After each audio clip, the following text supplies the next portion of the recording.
I know you don't smoke weed. I know this. But I'm gonna get you high today. Cause it's Friday. Yes. You ain't got no job. Yes. And you ain't got shit to do.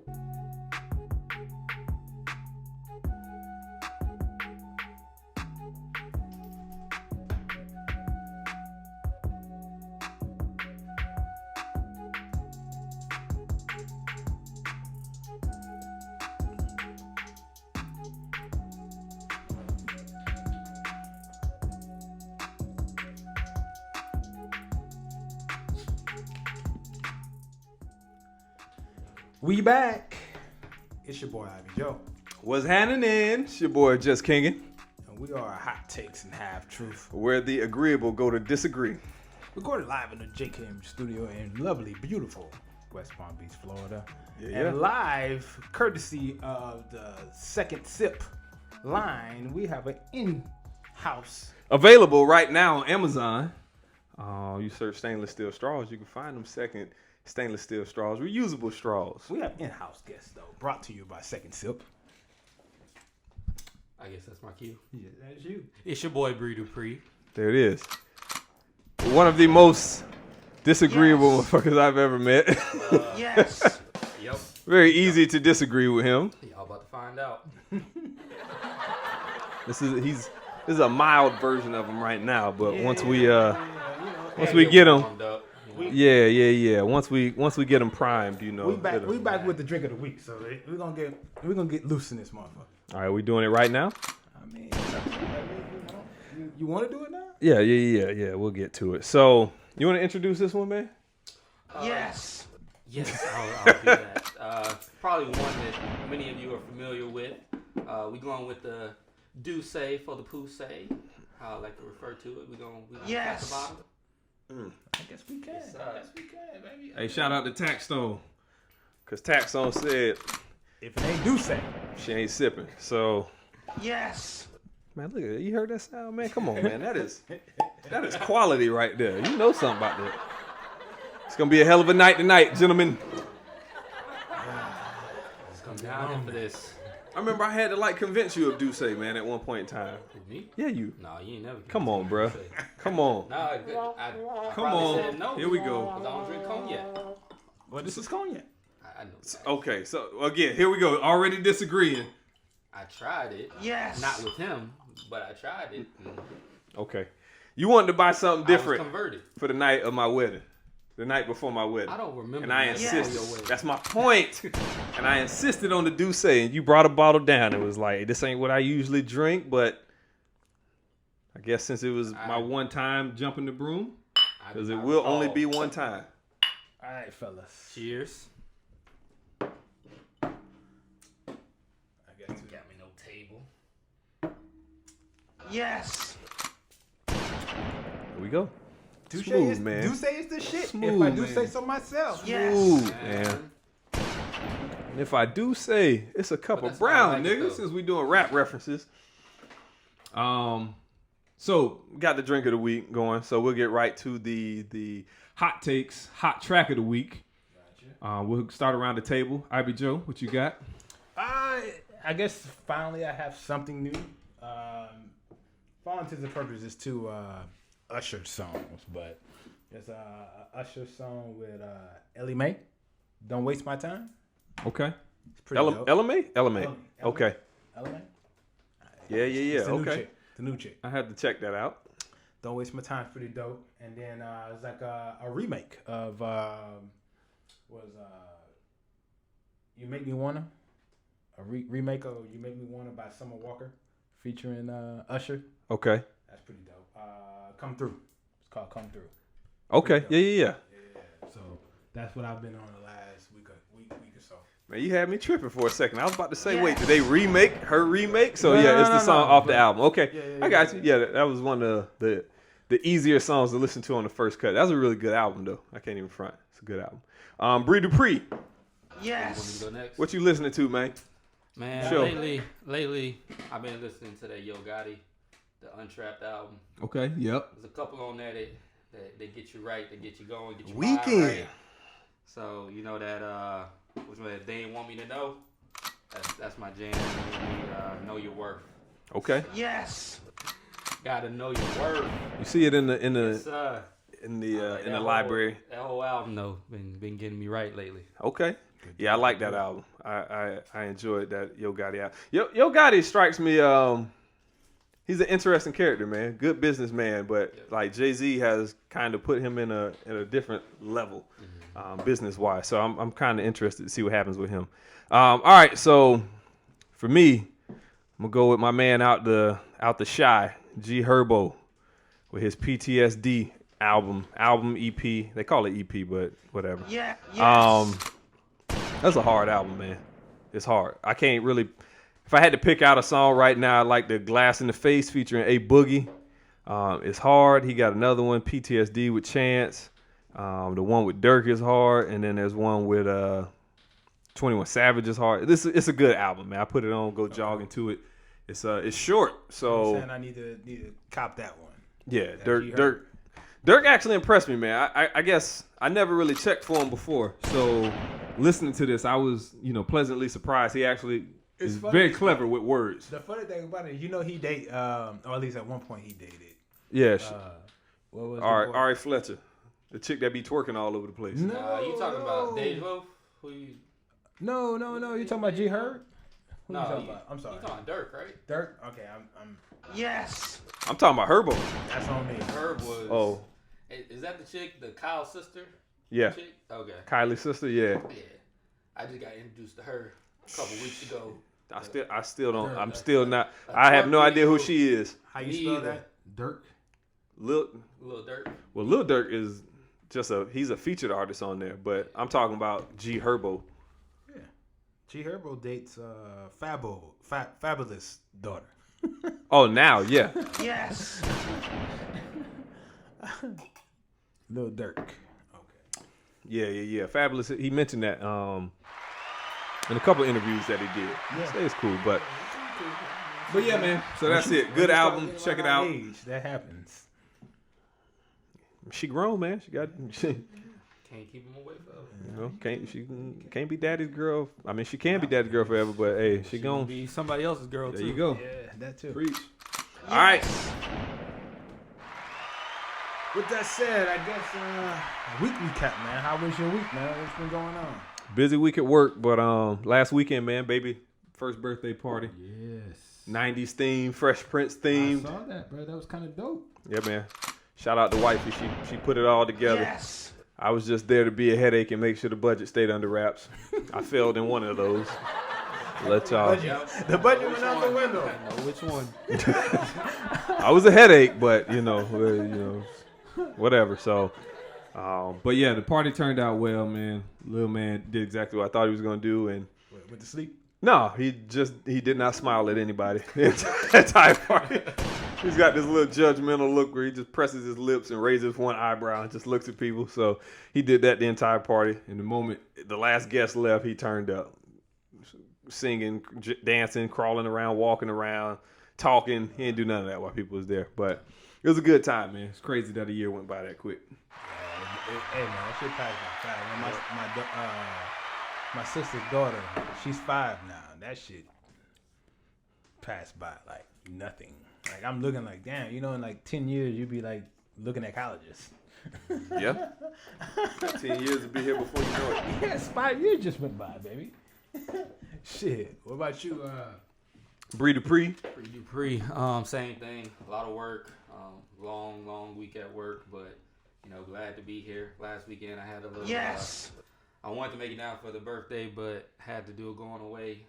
One of my little homies is going to the military, so sent him off right. Had a bunch of military people in the room scaring the crap out of him, so that's always good. But, talking about how he didn't bathe for 16 days straight and didn't eat for 12 straight and you got to hide your food from people. So That was by choice. yeah, it was because they was proud of it. Boy was stationed in San Diego. Yeah, exactly. They got into this whole Navy Army thing where who didn't shower for the longest time. So yeah, they enjoyed that. But here this weekend to turn up with the little homie and his son. Look at the shit we men compete for Yes. when there are no women available. Yes. 12 days. Nigga, I was 18 days I do that in strong. my sleep. You know, hey, like we always talk about it. At least with the frat shit, like 10 weeks, 7 weeks, 8 weeks, 12 weeks. So Yeah, but it wasn't nothing like that. Yeah. Nigga wasn't competing on who Well, didn't that- bathe but that- who bathed the least. that's a competition, though. I mean, you know, at least where I'm from, that's a competition. Like, Well, I mean, yeah. I mean, everybody take pride in their process. But this don't even sound like the process, though. This sound like you made it. This like you crossed. It looked like- Like, oh, I crossed and I went to Mardi Gras and I ain't wear no drawers, but I ain't bathed I either. don't think Hey, you know, everybody was not ironically, bathing that's the for shit that why I don't really want to do. What's that shit in the desert? Burning Man. Yes, I want to do it. I'm not crazy about not taking a shower.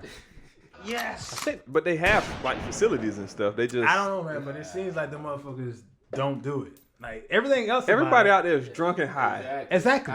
But it's on purpose. You ain't gonna be It's thinking the about same no thing. show, Yeah, man. It's the same thing. Your ass out there for 2 days It's and like, pop you for some what? miles. I don't know, For bro. I what? think That I state don't know, man. mindset. I like taking a shower at least once a day. But that's what I'm not disagreeing with that. I'm not arguing for not bathing. I'm just saying that I think you could go out there and enjoy it. Well, I mean, especially one day of not bathing because that ain't shit. You know what I'm saying? Should have seen me when I took 2 weeks of vacation, my nigga. Goddamn. I'm saying 1 day.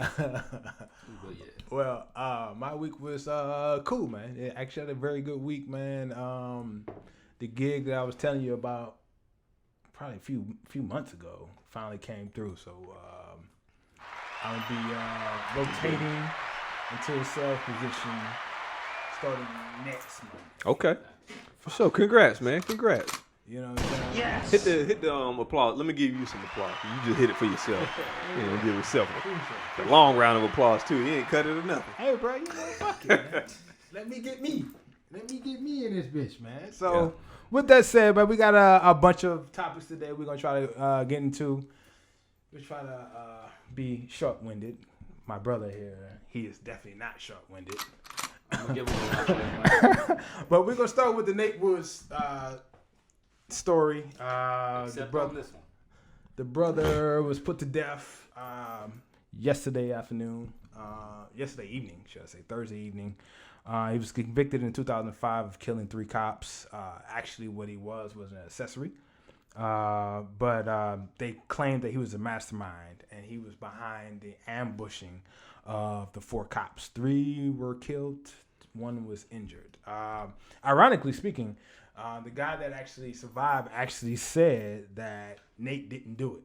Like, he was able to say that he wasn't the one behind shooting the cops. But with that said, his co-conspirator, Kerry Spencer, confessed to the crime and said that Nate had nothing to do with it. You know what I'm saying? Like, Nate didn't shoot anyone per se.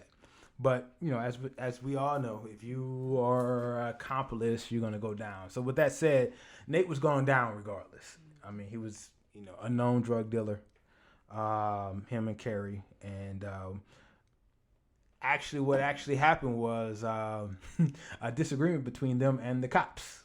Apparently, earlier that day, they were seen arguing, the cops, Kerry and Nate. And apparently it was behind, you know, protection payments, and Nate had stopped paying the protection payments. So later on that day, they had a misdemeanor warrant filed for Nate, and they went to get him. And Kerry said, "Fuck that! I ain't going to jail." Shit, I ain't going to jail. But you know, said I guess some of the ironic things about it is Alabama's the last state in the union that will allow for a death penalty without a unanimous. So he was convicted by 10 of 12 jurors. In most states that wouldn't allow for a death penalty, he just get life. Again, Kerry admitted to taking on, you know, actually killing the cops. With that said, you know, there's been a lot of social media outpouring about this, but I guess this is another example of, you know, the death penalty doesn't necessarily work. It cringes me a bit when I see and hear governors kind of talking laissez-faire about, he, he was convicted. He needs to, be brought to justice. And when even the law enforcement officer that was involved says the guy didn't actually pull the trigger. In that instance, in my mind, regardless of the fact, that should take the death penalty out the table. But the governor and the goddamn, attorney general, they were very much, laissez-faire about it. Like, he's going to be brought to justice, this, that, and the third. And that, again, that just puts another light on the fact that the criminal justice system needs to be reformed. And, if you actually look at the statistics behind the death penalty doesn't necessarily work as far as deterring murders or those type of crimes. With that said, I open it up to the floor and see what you guys have to say about it. I mean, I don't expect this to be a very long topic. He's dead and gone, but it's just one of those things. It was a hot topic, and someone actually brought it up to me within the last 2 hours. All right, Bre Dupree. That's fine. I knew you was gonna do that. I mean, you looking at me like you want to say something. Nah, but I think first and foremost, it's when you see the videos of his family, condolences go out to them. I think the toughest part that I saw with this situation was, they were out in front of the courthouse, I believe, and one of his daughters or someone in the family was speaking, and then a young man said, we have breaking news. There's a stay for the execution. So just to see the joy that they had in that moment, and just to know that hours later, the execution, went on to happen. It's just that ebb and flow of emotions. Your heart goes out to them because, they didn't have anything to do with the situation. Wherever you fall on the fence of whether it was justified or not, the execution. Just what the family had to go through, that's always tough to see the impact that it has on these families. And it just goes to kind of show you in these states, especially in these southern states, how the laws are behind and, built against certain types of people. And just you think some of the laws, I know Alabama was a big hot topic with the whole abortion topic. And it's just you see these laws that don't align across the country, and certain states seem to have ones that are more outdated and more slighted against a certain group of people. And it's just kind of makes you think twice about how you move in certain states, your projections on living in certain states and raising a family in certain states, because it's stuff that you have to think about as we get to that age where we're going to start having children and start raising children. These are the situations that they could be potentially faced with. And we hope that we put them in a situation where they're not in a situation like Nate, where they're making some of those choices, but people not like Nate have been in the same, have ended up in the same situation, and things probably have been even more unjust. So it just makes you think about it from that standpoint too, about like how you move and just trying to be aware of where you are, what the laws are, and how you can try to stay away from situations that could lead you to things that aren't necessarily fair. So, very well stated. I second you with the condolences, and the regards go out to the family and close friends, loved ones, so forth and so on. I didn't really know what was going on until yesterday. I was on, just scrolling. I think I seen T.I. post something about go to, this and sign some petition and stuff. And it's just one, we got to bring awareness to things a little bit sooner.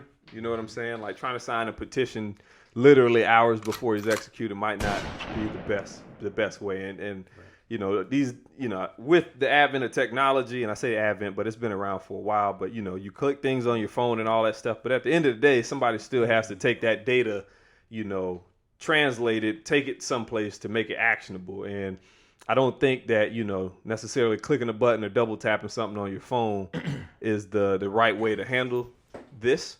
So I was a little, I don't know. I was glad to see it, but I think that we need representation with boots on the ground. You know what I mean? And we need people who are aware of these type of situations and making the rest of us, exposing the rest of our community to these situations so that we can weigh in on them. And I mean, that's why, not to get off topic, but when you start talking like this, the primary year, right? So if you tie that to voting, I mean, there's so many issues on the ballot that people have no idea what those issues even are. You know what I'm saying? Their first time seeing them is on the ballot, right? And these are decisions that ultimately can affect our lives and our livelihood, right? I'm speaking for black men of color, people of color.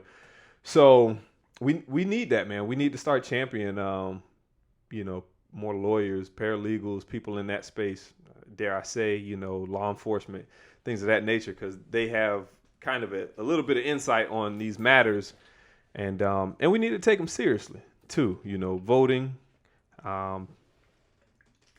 going to town halls and sitting in on town halls and hearing what the mayor's got to say, and city councilmen and governors, council meetings, all that, man. We got to start, paying attention, because these laws are passed and we're living under them, and they exist and we exist, and we don't know that they exist until we talked about this a while back. But it's one of those things where, particularly when it comes to laws, what happens is the law getting put in place this year, but it doesn't go into place for another 2 years. Yeah, we got to follow up. And then you're about a year later when it actually hits your ass in the backside, and you're like, well, where the fuck this come from? You're like, 3 years ago, they passed this shit. You should have been aware of this shit. What Gates say? He say ignorance of the law? Yes. Is not an excuse, right? So we just got to, try to be more informed, and it's at nobody's fault but our own, right? But I just think, I didn't know the entire story, because I didn't know we were going to talk about this, right? And I just saw headlines and things.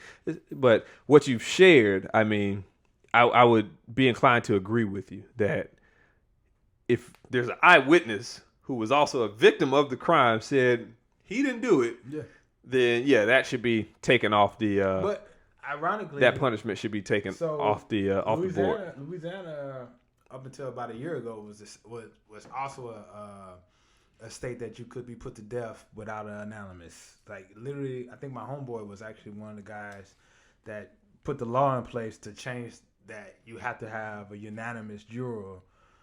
Like all 12 juries have to say yes, he's convicted, to convict someone of a capital murder case. Now, I'm not going to lie to you. I don't necessarily agree with that right now. But I got to sit on that, because it's very hard to get the entire room to say yes to something. Exactly. But at the same time, I feel like when the government is putting to death a citizen, it should be clear cut. Everyone on the jury should be like, yes, we need to put him to death. It shouldn't be, because the situation that we as black men face when we go to court. Yeah, but all right. So before we throw on our superhero capes, go Wakanda forever. Love y'all. Before we go that route, I think what you said and what I'm agreeing with is that it should have been ruled that he did not commit the crime. So capital punishment shouldn't be on the board. Right. I'm saying that if you did that shit, I'm not saying that 12 out of 12 gotta. I don't know if I ride with that right now.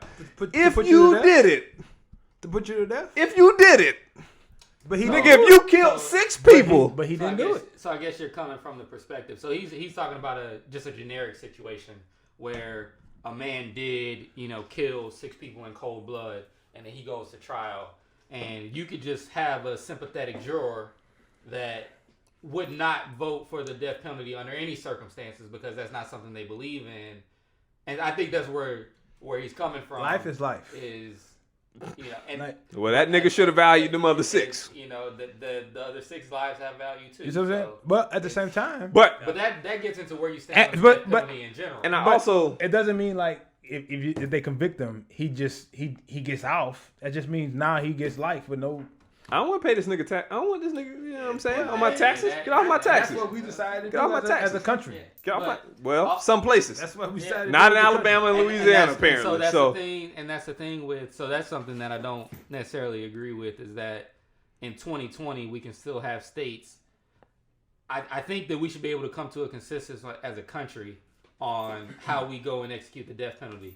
back in the 1800s when everything was so segmented and things were very much, you had to do things governing by the state that you were in, and everything was very separate, and you couldn't travel from one state to another. It made a little bit more sense for laws like that to be governed by the people that were in that state. But with everybody moving in and out of states and, you know, things of that nature, it's like, how can something like the death penalty have 49 states that feel like it should be judged one way and then one state that thinks that it's different? There may be some cases where demographics or even where you're at geologically makes sense to have different laws, but something like the death penalty, like that should be something that we agree on as a country. That is the ultimate. Put in place. That's the ultimate punishment. Like, it shouldn't be like one of these things where it should, but it should be reserved. Essentially, 10 people can put you to death. Yeah, but I'm not out of 12. I'm not three arguing people that. In this room would never agree on anything, so you don't want it to be unanimous for anything. I'm saying that you should do your due diligence and know if a person committed that crime or not. It shouldn't be decided, like, there shouldn't be, like what you said, right? His family standing outside, and then it's like, oh, there's been a stay on it, you know, it's not going to happen. Then an hour later, it happens, right?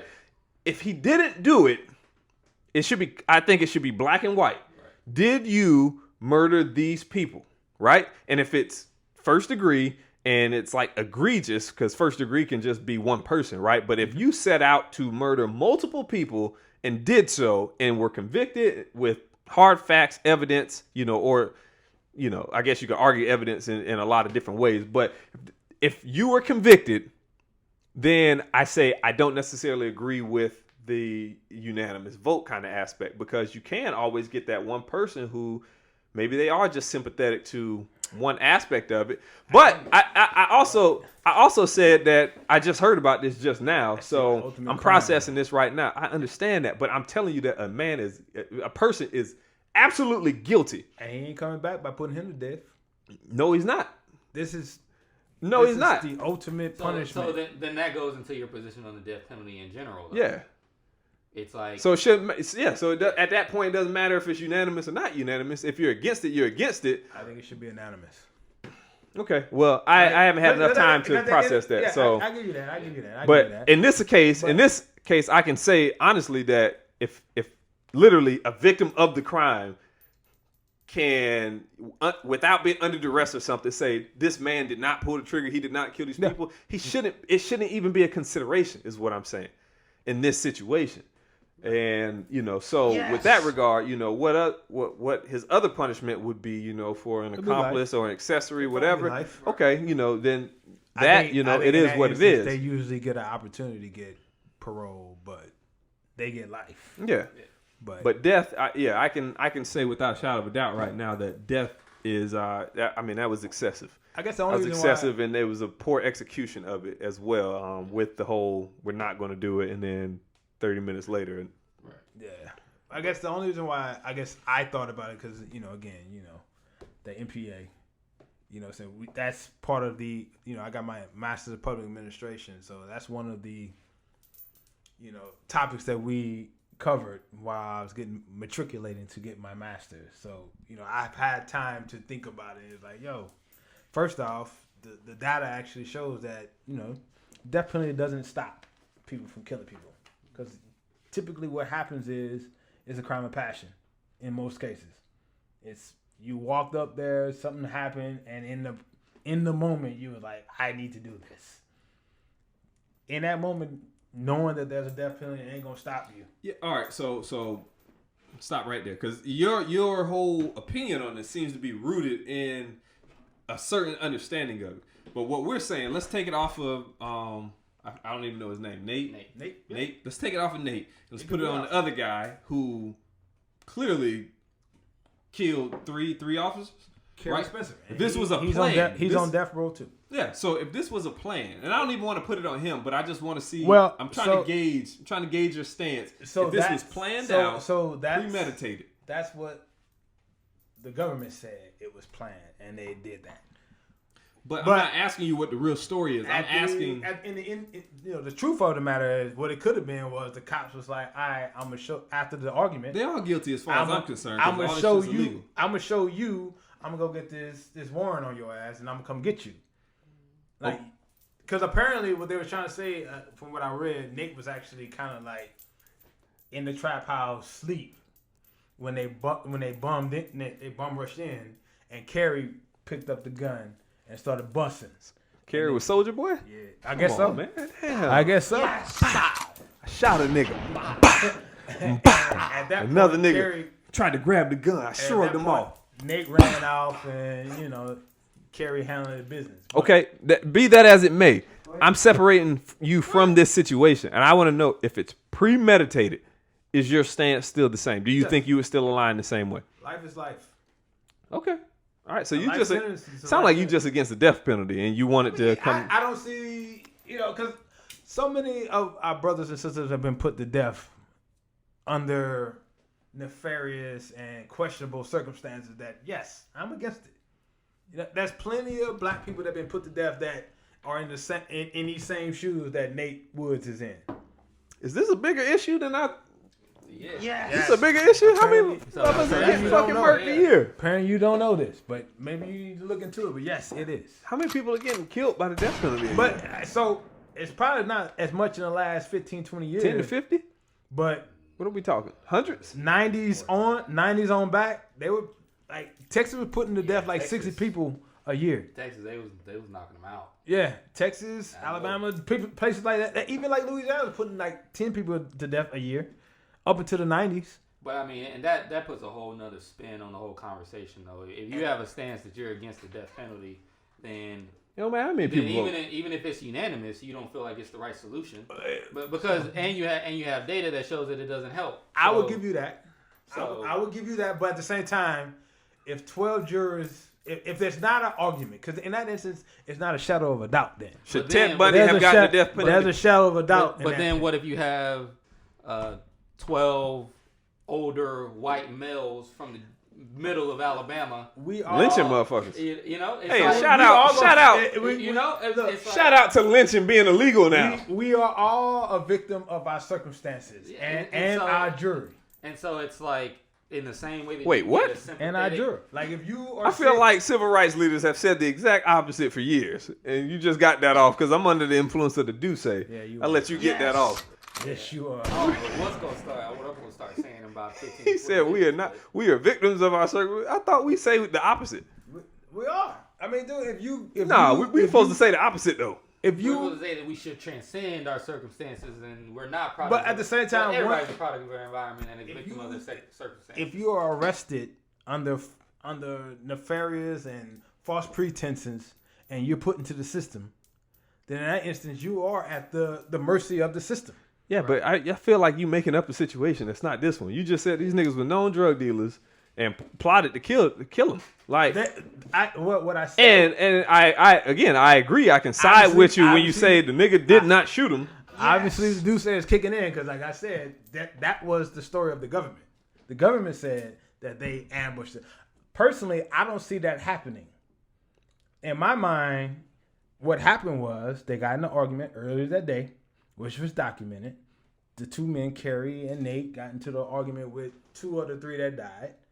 And from that point... At the end of the day... You touching on details that like support your argument, but I'm saying what you said I'm earlier. just giving details. I understand that, but it's Not trying to support my argument. but the part that I was referencing was that like you said they were known drug dealers. They were known to be making payments to these guys, grease payments, Yes. and, greasing their palms and all that. So that to me, it's not nefarious. It's you're living that life, right? The cops are just as guilty in that instance, right? They're just as corrupt.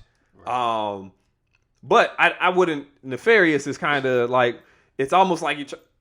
And this is just how it comes off to me. It's almost like you're trying to paint them as almost innocent In this instance, when they're not innocent, I but guess what- maybe the punishment didn't fit it clearly didn't fit the crime for the one guy. I guess in this instance, we're talking over Short topic, ladies and gentlemen. Yeah. We're talking about the next one for 3 hours. We're going to need another bottle of Dusse. I guess the problem with this Yeah, is for we're real. talking over topics in the sense that I'm not when I say being a victim of circumstances, I'm not necessarily talking about Nate's situation. I'm talking about other guys. Yeah, I You know feel what I'm that. saying? But in Nate's situation, he was in his situation. Hey, you were just in it. I can guarantee you one thing about this situation. I'm not. If you are in a house and in that house a shootout occurs and 3 officers end up dead, and you in Alabama, you getting the death penalty. And you black? Hell. You black, you getting the death penalty. I thought the same outcome was gonna happen to me when my tail light was broke. I go a step further. I didn't even need a gun. They actually had another situation that they brought up. You just don't want the topic then. Well, I'm joking. I'm joking, bro. It's a joke. Hit the like button, man. Damn, man. I didn't write it down, but I thought it was interesting.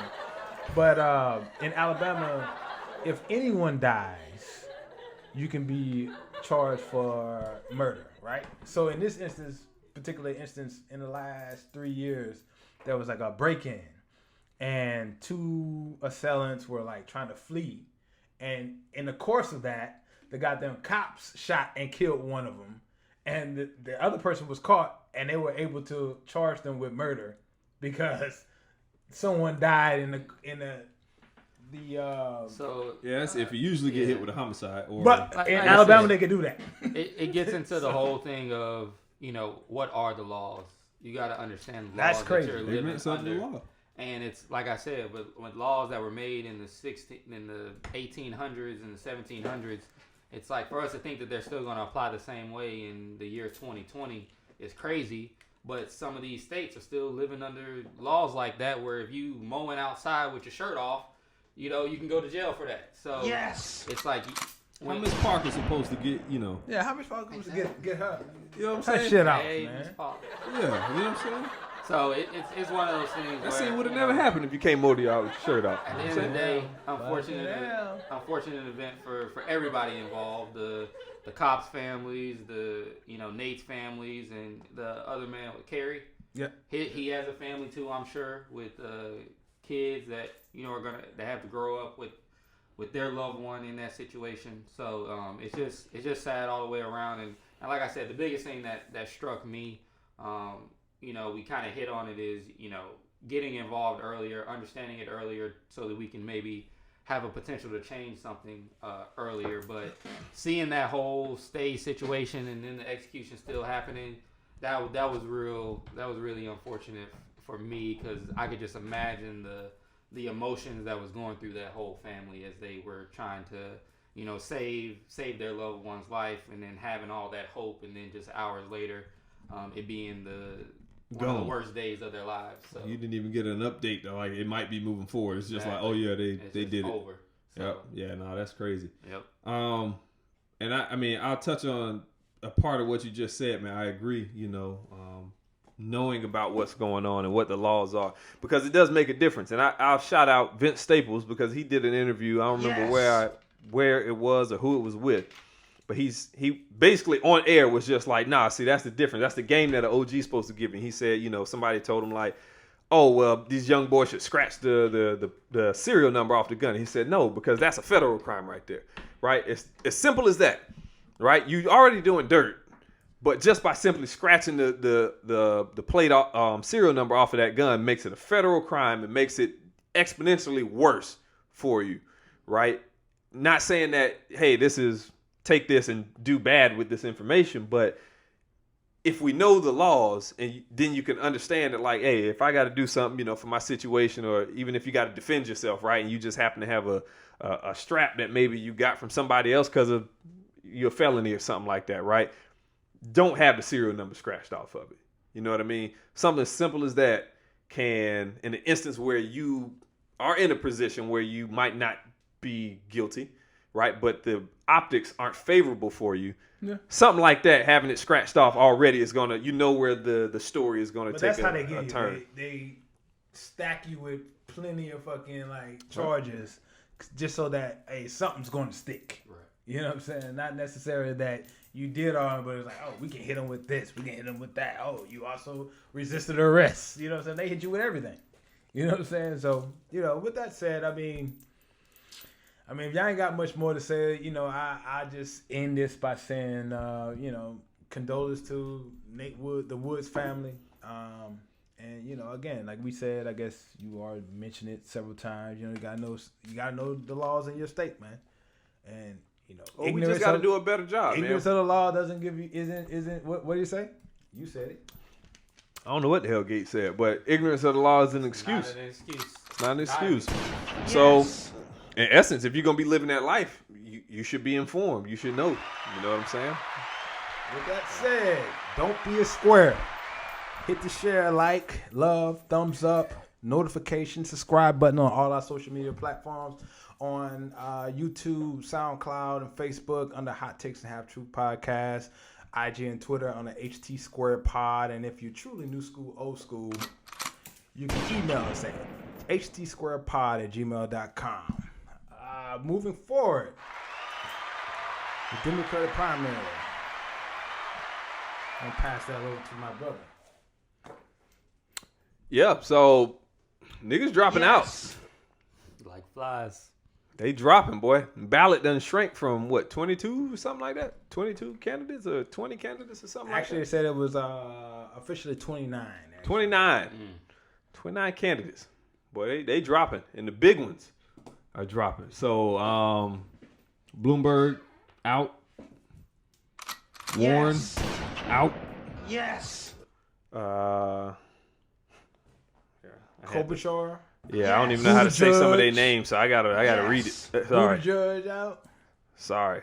I had the article up here, and now it's looking weird. So, but yeah. So the reason I wanted to talk about this, the segment I titled it "Deception in the House of Democrat," is I see a very interesting trend of people dropping out and apparently endorsing Joe Biden, who I personally don't feel has had the best representation or has given the best performance. I'll say that when it was called upon. So some debates and some interviews that he does, he's, in my opinion, constantly misspeaking, which I can't hold him too bad because he's not really. It's not like he's misspeaking on major topics. He's just saying, what I don't know how you say you're running for senator when you're running for president. That was kind of crazy, but they're just kind of, little mishaps that happen like that.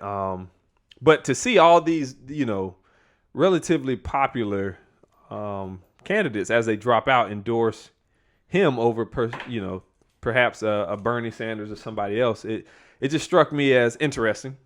Not odd, not for it or against it. And I wanted to get you all's take on that. And before Breon had an interesting take that I didn't even consider. Bre Dupree, that is. Before the show, so I'll go to you to see if you can reiterate that. I think some of it goes into strategy for the party, right? So at the end of the day, when people drop out of the race, I think some of their attention goes to aligning themselves with the party that they feel like has the best chance of winning. And in this case, I think that a lot of the Democratic Party feels like that's Biden. When you look at their positions as far as some of their stances, and you just hear the rhetoric around Bernie and Biden. Bernie's always considered the one that's far to the left, Socialist, way to that end of the spectrum, where Biden kind of skirts those lines a little bit better. So when you look projecting it forward and going into a presidential campaign and trying to go against the Republican Party. They probably feel like they're going to have a better chance with a candidate that can skirt those fences a little bit more and maybe convert some of those Republican votes into Democratic votes. Whereas you have Bernie that, he's locked into, how he feels, and Bernie supporters will be Bernie supporters through and through, but trying to get those people that you need to convert over and trying to win those red states in order to get the number of electoral votes that you need in order to win an election. They probably don't have a lot of confidence that Bernie's going to be able to do that. So it's all about, at the end of the day, a lot of them have good intentions, but a lot of them like to win as well. So if they can align themselves with someone that they see as being the winner, that's probably where a lot of them are going to float these days. So I think that has a lot to do with, who they're endorsing, and probably part of the reason why Warren hasn't endorsed yet. She looks like she got some fire stories. She damn sure ain't endorsing Bernie. Right. I think she's going to endorse. She said that the nigga said women would never. Come on, man. She not. I think that she would. Because they're the same side. I think she's struggling between who supports some of her values and the things she believes more versus who she thinks is gonna win more versus who she may not like. And that's probably why she's kind of holding off a little bit because she's trying to juggle with that herself.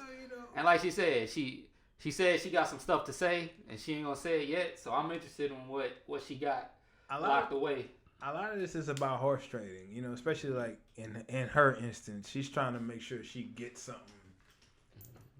Potentially, let's say for instance, she want him to say that she's going to be his pick for vice president. True. And before he does that, she want to make sure that she air that out. Also, the majority of the country is quote unquote moderate in the middle. With that said, I know your initial topic was were they shading Bernie, or it was the Democratic Party kind of working against him again? The people that fell out of the primary of lately, the Klobuchars, the Buttigieg, all those, and they endorsed Biden. They all basically come from the same part of the party. They're all moderates. So essentially, that's just them saying, hey, my people support him. Which is crazy, because Buttigieg, to call him moderate and Bernie left, it's like, you are a gay white man. But he is you moderate. Are moderate? Yeah, I mean, I get it, but it's just like there's on the surface, I'd be like, damn, the gay dude's in the middle. There's a lot of gay Republicans. That they call them log cab Republicans. Yes. It's the PC turn. That's the NBC. No. So if I hear log cabin on NBC, dude, literally, like how there's like Brokeback Mountain. Like how there's No. What he do you call refused it? to laugh. No, I'm being serious right now. I see that. What they call the Black Caucus? I don't know You know how they got the black. You know how they got the Black Caucus. Right. There's literally an arm of the Republican Party that is the log cab Republicans, which are gay Republicans. Yes. This dude say hitting me a little different. So Literally. Give me a cup, Bre Dupree. I think that deserves a yeah. You know what I'm saying? Yes. No, we don't have that ad lib. Not yet. What you think this is? You think this a hot girl summer? Come on, man. Hot girl summer over here, man. Come on. But yeah, man. But at the same time, but I don't feel like, so I can understand what people feel like. Maybe the Democratic Party is going against Bernie again, but at the same time, like I said, majority of the party, majority of the country is in the middle. What he's representing and putting out there, there's a lot of people out there that whether it will help them or not is going against that because they feel like, hey, I've worked, I did such. I worked hard to be in this position. The government shouldn't help like that. You know what I'm saying? And those ideas goes against what they believe in. And let's be frank. Donald Trump didn't win the majority of the Republican Party when he got the nomination. He won a plurality, which basically means he won like 35-40%. Of the party. It's just there was so many people still running when it ended that 35-40% won him the nomination. Right. You know what I'm saying?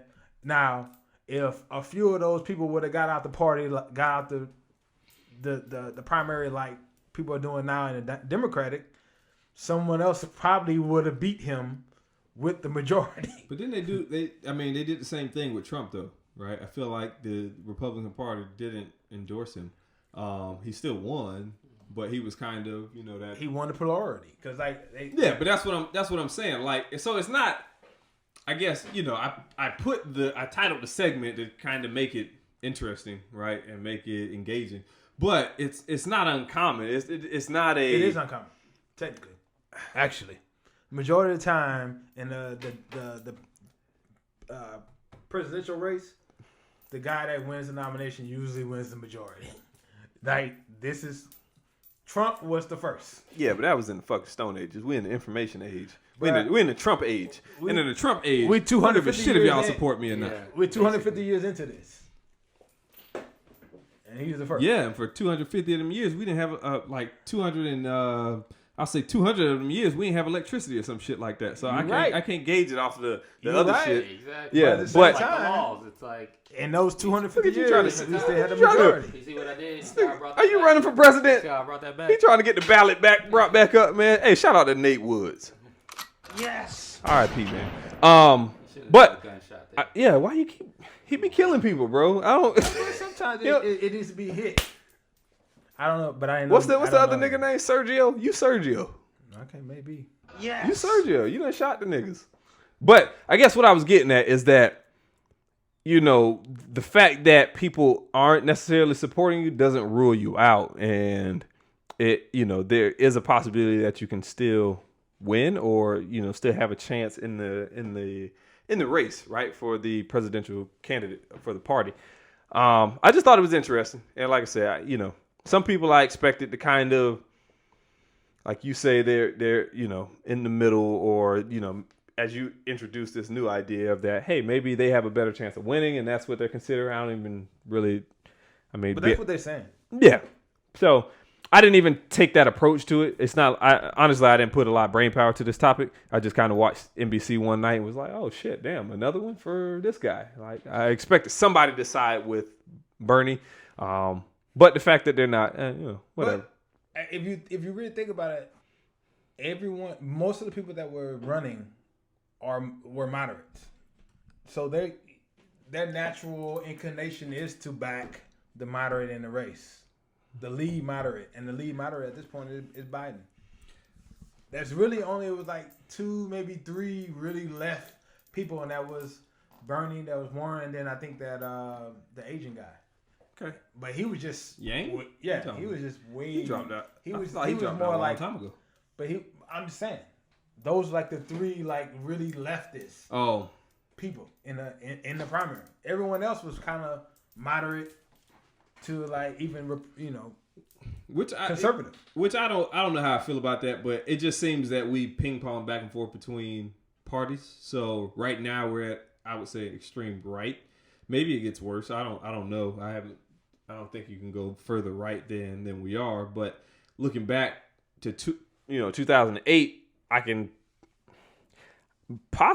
say that we went very far left, right, from when Obama was elected. Through it all, it didn't feel like it, but just looking from where we were to where we are now, it's like the agenda was definitely on the left. Right now, is he more extreme than Bernie? Maybe not, but it seems that we ping pong from one extreme to the other. So that makes me wonder, like, why would you pick somebody in the middle when, generally speaking, it's like, but that's it's fundamentally, polarized. you know, what is going to be interesting with how the Democratic Party decides to proceed, because that's what they did last time, and it didn't work out for them. So, are you going to take the same tactic into this election and try to win with this moderate, or do you do the same thing and say, yes, I'm going to see your far right and my far left, and then we're going to see and how far we can go. I like where Brian's going. And that's why I like we said, we had this conversation a few months back on one of our previous episodes where I was like, Warren, Sanders were in my top 4. You know what I'm saying? That's because, we let them have their extreme right. Let us get ours. I feel like a lot of the fucking mainstream Democrats have been saying so long that Bernie can't get elected. I'm like, if we put him out, if he wins, why you don't think he can win? Like, if he wins... They said the same thing. They felt the same way about Trump. Yes. So it would never happen. But it's all about, you know, being moderate starts to get a little hard, especially in the day and age that we're in right now. Is because people feel very aggressively about their particular pain and what's affecting them locally and in their household. And Donald Trump did a job in executing on exploiting that pain and saying that he was going to fix it. Whether he had a plan to execute or not, it didn't matter. That nigga didn't. People just wanted to be acknowledged that they had that pain, and he just was able to ride on that. And so we just stand in the middle and saying, yeah, we're going to help everybody. And we're going to, it gets tough for people to like feel strongly about that when I have somebody that's really tapping into a group of people that really feel like they weren't even left behind. It's just, that was the impression because of what Just Kingin is touching on. We do ebb and flow as a country. And it's just kind of with anything, it's human nature. After you get a lot of something, it's easy to look and see like what else is out there and what could I get. So after 8 years of the Democratic Party and one agenda, so to speak, and hearing that over and over, people typically look for something new. And that's why you see it typically shift over to the other party, because whatever didn't work about those 8 years or those 4 years, everybody's harping on it. Everybody's saying how terrible it is, because you always acknowledge the stuff that's going wrong, not the stuff that's going right. Yep. So they harp on that, they focus on that, say how bad it is, and then the other party goes and says, yeah, we're not going to do any of that. And then it shifts back over the other way. So you get this ping pong that we're speaking to, and that's typically what happens. But if we try to stay in the middle, then what gets done? Then they're not gonna feel like there's a swing. So it's like I might as well just stick with what I got, because it's not that bad. You're not even gonna change anything. I think when that happens, that's when you see record lows at voting. Yep. When people don't go out and vote, That's Obama mobilized. You spoke to it with Trump, right? It was a demographic that he spoke to, and he empowered them to come out and speak. Obama did the same thing for the young, the young audience, right? I just turned 18, and I'm like, you could guarantee I'm going to vote, right? It was like Diddy was out there, pushing for him, vote or die or whatever. Everything else was going right. He captured a young audience and empowered a young audience to go and vote. And I didn't feel that last time around. You know what I mean? No, she still won by the popular vote, but it was different. Like the energy wasn't the same. She only lost by, I want to say, about 60,000 votes in 3 states. 3 states. If she would have won, those 3 states should have won. But yeah. So it's just interesting to me, and I don't know if going to the moderate, kind of candidate, because generally you straddle the fence, right? It seems disingenuous. We ask you a borderline question, and then you're like, oh, well, I think this. It's not as convincing. Yeah, it's not as convincing as how do you feel about A or B? Oh, A all the way, right? It's not as convincing. It's not as reassuring, right? And, it's not to nobody's fault, because I think, all 3 of us in this room have engineering degrees, right? So you can ask us a question and we can analyze something and see the plus and minus of it and see how, it could be beneficial, but it could also be detrimental in this way. We can analyze both sides of that coin, but I think people vote on a much less, dare I say, logical, right, platform, and it's more emotional or instinctual to how they naturally feel, right? If you feel that abortion is wrong, you want somebody that says that without reserve. It's more, right? What's the word? When you're trying to achieve, you know what I'm saying? It's more ambitious. It's more like, I guess ambitious is in that word, in that, but you're looking out for the better. Like, what do you want the country to be in 10 years? You're projecting? Yeah, exactly. So, give me the applause, man. Come on, man. Goddamn. So and that's what you're looking for, the projection. Are you not entertained? And I'll be honest with you. Are you not entertained? Come on, man. Shut up, man. Yes. I do say. Get it together. I would say, man. but I think to kind of piggyback off, what you were saying earlier, but what a lot of people don't realize is the president has very little to do with passing laws. He's more or less, a figurehead. In that instance, he's just saying what he want the country to go, but then he needs the Congress and the Senate to pass the laws. And if the Congress and the Senate don't pass those laws, he just basically up there just talking to the choir for all intents and purposes. At the end of the day, people are gonna vote for their personal best interest most of the time. True. And if you're a person that feels like I can't find a job because people are taking my jobs, and he says, I'm going to build a wall, that spoke to me. Okay. If he says, you disagree with that? I agree with that example. Okay. I disagree with the statement before. It's really how this podcast came to be. What, the personal interest? Yes. Okay, go for it. Us arguing in the bar. Because I think that was like a form of the take you had that one time, and I disagree with it, because I think that we are somewhat educated, right? and we we're think definitely some. educated. Yeah, but I can't Yes. come off as pompous. You know what I'm saying? Master's degrees, MBAs, engineering, and all that. Okay, you know what I'm okay. saying? Fuck Give, that. give him some Good applause. hair, He clearly Good wants skin, it. you know what I'm saying? Tall. in What's shape. good We, hair, we, Corey? we drink our water. But What's good hair? Yeah. What's good hair? Black hair. Okay. Yeah, you All can't right. get me with I'm that. gonna You make sure can't you get got me. an Come answer. on, man. You think All right. I'm new to this? All right. I ain't new to this. I'm true to this. But the conversation that kind of started this was he was saying that people should vote on what it was basically like Republicans voted for him, but he doesn't have poor Republicans, I would say, disenfranchised Republicans voted for Trump, even though he doesn't have their best interests. And I said, yeah, because they didn't look that far. Some people align with the party, Correct. and they just vote based on the party and not necessarily the individual. That's true, but I don't agree that they didn't believe that they were voting in their own personal best interest. So the thing that he was able to do Big is business farms. yeah. So the That's thing. what we talking. So the thing that he was able to do and tap into is he just. So you know how we've gotten in the Twitter age, the internet age, where the news comes out so fast and everything's in 140 characters, and so and people are taking that and running off and saying that this is true without doing any research, without doing any background. So the things that he was saying was speaking to them. He's like, yeah, that sounds like exactly what I want, without going and researching what the law would really be, without going and researching what the tax breaks would really be, who would really benefit. Mm-hmm. It was all headlines. It was all buzzwords. And so I think that for a majority of some of that population, they thought they were voting in their best interest.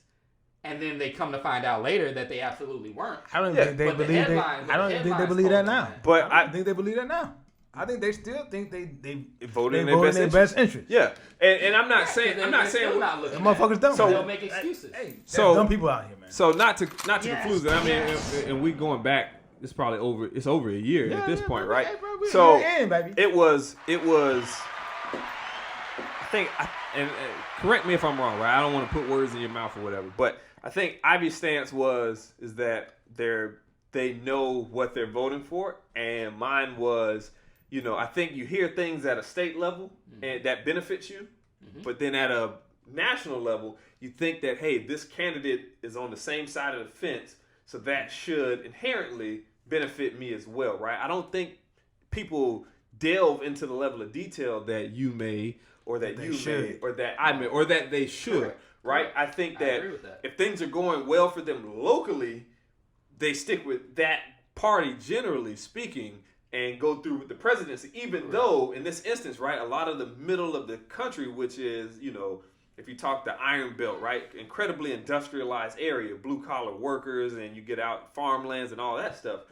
Donald Trump is not blue collar industrialization, right? He made a bulk of his money in real estate, and commercial real estate and things of that nature, right? High rises, real estate, in places like New York with Trump Towers and stuff like that. He didn't make it in the middle of the state, but because he aligned with. I think it was a combination of things, not to belabor this topic. I think it was him aligning with the Republican Party, which at one point in time he was on the Democratic side, but that's another story. And then them being aligned with that and thinking, hey, this guy, I'm a Republican. When I vote Republican within my community, within, the district that immediately benefits me, it benefits me. So I'm going to carry that over to the, this side of it. Well, I think the only point to that is the people that you're speaking to, I feel like we're going to vote that way, no matter what. Yes. I think it's speaking to the people that maybe weren't going to vote at all, or the people that maybe were on the fence. They went out and were emotionally triggered and maybe made some votes. Like the people that are going to vote Republican, generally, probably 90+% of them, they're going to vote Republican because that aligns with what party they align with. So I agree with that. I think the same can be said for the Democrats as well. No, I'm not saying it's any different. Okay, all right. I'm just saying that, for the portion of the population that he was able to mobilize, that came out in droves, that, supported him in a way that, was not even familiar to like get that type of passion and, drive from that group, from that amount of people to be at the rallies, the way the rallies felt and all of that. I feel like a lot of that came from not just because he was a Republican. It came because of the comments that he would say, the headlines and the quotes that he would have, and they felt like it talked to them. Yeah.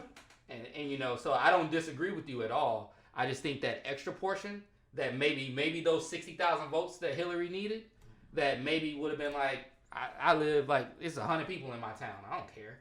Like, he spoke to some of those people. Yeah. And I feel like he got those people to come out. So what I'm hearing, and it's a common theme between, dare I say, him and Obama, is that they were able to mobilize a very specific, a very niche. Yes. Voter. Because Obama kind of engaged young folks. Yep. You know what I'm saying? I can speak personally because, I mean, I damn near walked to his, he was out at Amway Arena in Orlando, and I basically walked to there, you know, to see him speak. Mm-hmm. And when I say the Amway Arena, whatever the magic would pull inside the stadium, Obama doubled that easily outside the stadium. Easily, maybe even triple. There might have been 40,000, 50,000 people outside of that stadium. And it seems like, you know, to what you're saying, and I would agree with that statement, is that you have, in general, the population that you know is going to vote, right? Some ladies walked by the house the other day and was like, oh, who are you siding with? And I didn't answer that shit. Get out of my yard. My yard. Get out of my yard. I paid my taxes. Get out of here. But it's like, you know, the people that are Democrat through and through are going to side with Democrat, right? There's no convincing those people. Personally, I find myself more a voter of the topics than the candidate, right? Or than the party, shall I say. But the people that are going to vote Republican. People going to vote Democrat, right? Generally speaking, you're somewhat close to a 50-50 split. So what are you going to do to push the line in that instance, right? Yep. You just need 1% to get you over, right? And what are you going to do? Obama targeted the young folks and was very successful at doing that, the young minority population. And Trump, I don't know his population. I guess the disenfranchised white folks, Yakubians. There you go. Yes. So just very interesting. All right, man, hit the applause, man. But I guess the one thing I would say. I don't want to talk this shit. No, I mean, I'm gonna say one more thing after that too. I just want to say this just so that I get this out. Like, I don't feel like in this instance, like last time, yes, Democratic Party was out to put Hillary in place, and they probably did some underhanded shit to Bernie. This time around, I feel like it's more how things usually work. They saw it didn't work. Like, I feel in that instance, I mean, it backfired on them almost. Well, in that instance, I mean, in this case, there was 6 people in the race. Mm-hmm. They all have a certain population, and they decide to, you know what I'm saying, congregate under the Biden wing and say, hey, my people, you go here. That's how it typically works. Yeah. And in that instance, I feel like the Warren-Sanders wing of the party is only so big. Yep. And the only chance he had was if it stayed a big, and that's why they got out of it so quickly, was if it stayed 6 or 7 people. Yep. And then he could win a plurality as opposed to like 35% and win it. So the thing that's going to be interesting this go around, if you look at the candidates in the last election for president, Hillary was, from a political standpoint, from a career standpoint, she was nobody's ideal. Everybody has skeletons in their closet, but I still feel like she was a better. She had the resume. She had emails. I feel like she had still emails. She had emails in her closet. But she had the resume. She had the resume in her email, and Trump had no resume, and Trump beat her. So when we look into this election, I mean, you look at. I hate to compare Trump and Obama in any way, but if you look at them two as a personality and who they were, as you know, a candidate, Trump is the reality star on the TV show that you hate, that you think is dumb, but you still watch. You tune in to watch. And Obama is clean. But he's not a charismatic. The Bachelor. He's the guy on The Bachelor with the 14 chain. The difference is Obama is not a reality star. Exactly, but at the same time, this is America after he was president. This is America in 2020. Difference. So when you're trying to get people out to vote and you're trying to get people interested and you're trying to get people motivated, we know the day and age that we live in and how people receive information and how they communicate. And that Obama was qualified. And he was a great president, and he was able to speak the topics and actually talk with intelligence, and like all that stuff was great. But he was also somebody that could go on ESPN and have a conversation with Stephen A. Smith. He was also somebody that when you hear him talk, you're like, man, I want to be able to talk like that in front of a crowd. He was somebody that you were like, man, I want to be like him. And then when you see Trump, you're like, man, fuck this clown. Yeah. But you tune into shows where you're like, man, fuck this clown. And so cool. it moved the people, whereas when you get these people in the middle, it's like, is Hillary going to move people? Is Biden going to move people? Bernie could probably move people. So that's what I'm worried. Exactly. So that's what I'm worried. So that's what I'm worried about. So it's like if we pick Biden, it's like I think we're gonna fall into the same So it's like trick that Hillary got us into, and people are not gonna show up. Like, I'm not calling Obama a reality star, but he had that. He was charismatic. He had an it factor. He was charismatic. He had what it took to capture his audience that he was aiming for. Exactly. He got people to tune in every week. He did this. People got bored with Hillary. I remember this. I remember Dirt Off His Shoulder. You know what I'm saying? That song was hot back in 03. Because if the party was really about fighting them emails, they could have fought them emails. Trump was fighting sexual harassment lawsuits and all kinds of stuff. That's crazy. No, he wasn't. He didn't fight. Trump said, I said it. And that's the thing. It's like locker room talk. He played his role. Yeah, I said it. Who doesn't say that? You don't say that? Exactly. You've never done that? He played his role. And he responded exactly how the villain was supposed to respond. But the thing about it is, I don't know if we want to keep going, but I tried to do a segue. The thing about it is, the thing about it is, the last election cycle in 2016, next topic. The voter toll, as far as the amount of people that actually voted, was lower than the previous 10 years. So, he actually dulled down voter enthusiasm, should I say. Come on, man. With that said, y'all got anything else on that? Man. Nope. Get out and vote. You heard the applause. Nope. Get out and vote. Get out and vote. All right, my man. You want to talk contractual talks? Yeah, as we got this is gonna be quick. Sports on the TV right here. Yeah, we just gonna do a hot touch. Hot touch on these next few topics. The first one is not going to be sports, but it is a lot of headlines related to contracts in the news or on the timeline this week.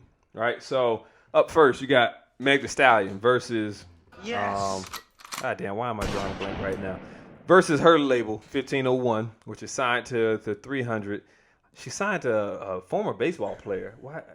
The funny thing about it, my homeboy that I've been trying to get you to meet out here. No. Oh. My homeboy out here that worked with the company. He actually know the guy. Oh, that's his boy. His name like Greg something. But anyway, it's she went on live. That's his boy. He was like, he's like putting her own shit. So she took to social media to basically put out there that she signed this contract and the label won't let her release music, and it's holding her and then kind of shared some of her splits in that contract, of which the details, she didn't really give a bunch of details, but she did say that it's like a 60-40 profit split. However, of the expenses with music recording, so studio time and all that stuff, travel, whatever, it comes out of her portion of the 40, and then the label gets the 60. So I just wanted to, again, get kind of some quick touches, get y'all's takes on it. You being an entrepreneur, you work for a corporate. We all corporate America, so you understand budgets and all that shit and business and contracts and whatever. So what are your takes on this? Is this somebody taking advantage of somebody? Is this a situation? Well, And before I even get there, right, she also said she approached them to try to renegotiate the contract since things have changed, and they basically said, no, we're not going to renegotiate. And a lot of the information coming out of this has been from Meg's side, and not the other side. So, in a lot of ways, we're only getting one side of the story. We're not hearing the other side. Sure.